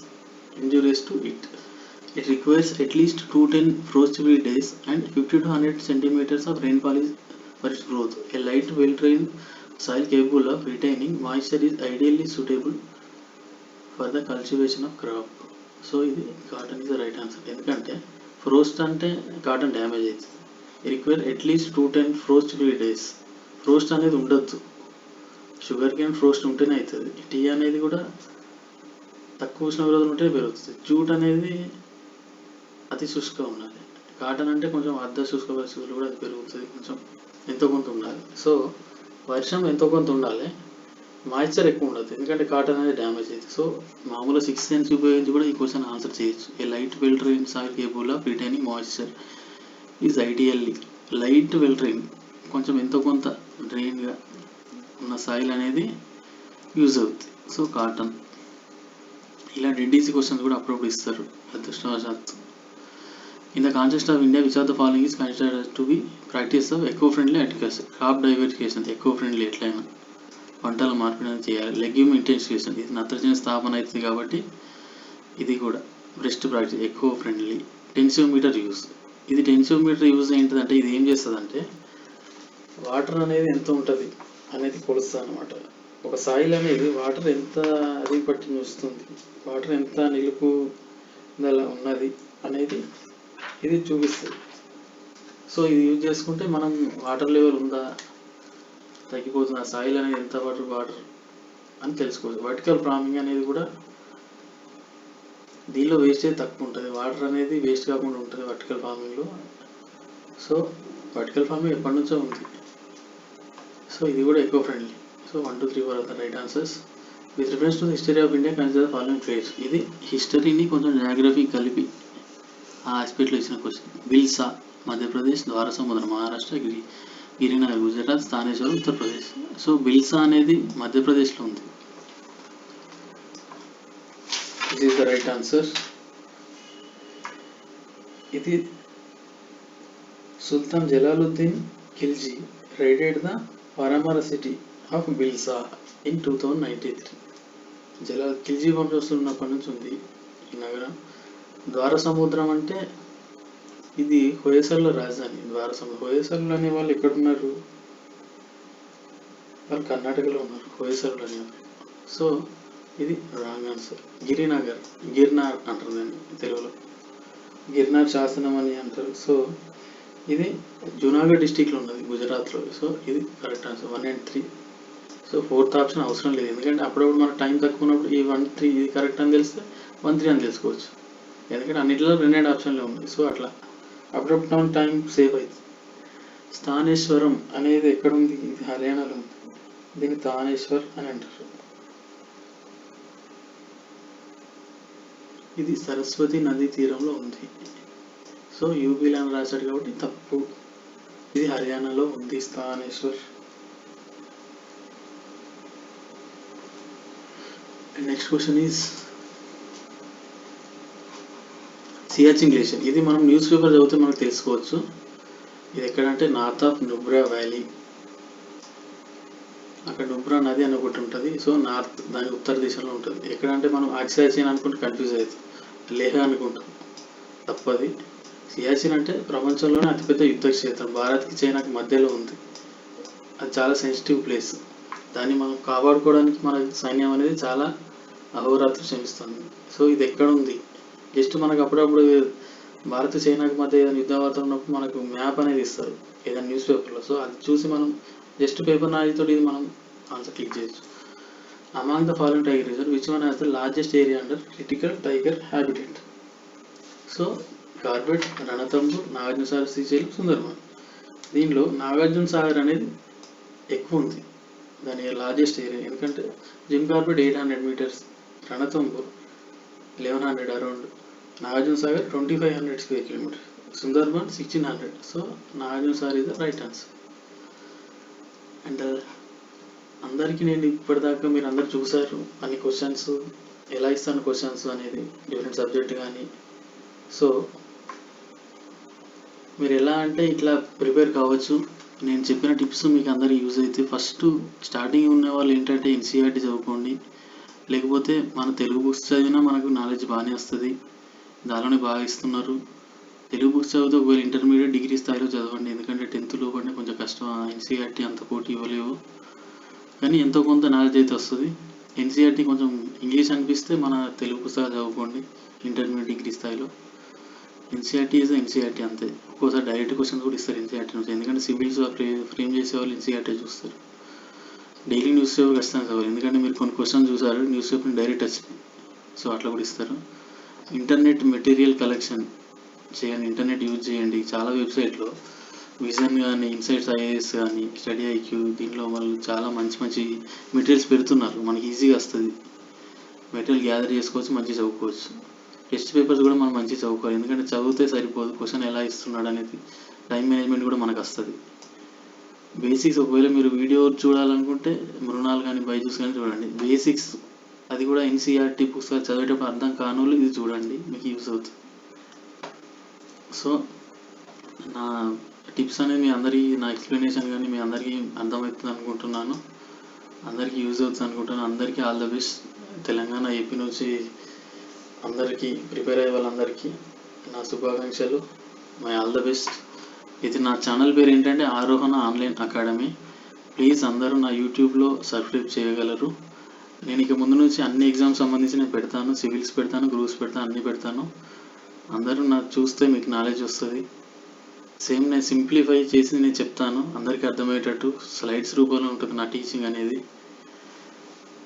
Please me encouragement నాకు కావాలి. నా ఆరోహణ ఆన్లైన్ అకాడమీ యూట్యూబ్ ఛానల్ను ప్లీజ్ మీరు సబ్స్క్రైబ్ చేయగలరు. మీ అందరికీ నేను తోడ్పడతాను. నా టిప్స్ మీకు యూజ్ అవుతుంది. So thank you. This is Pranay Kumar. I'm signing off. By.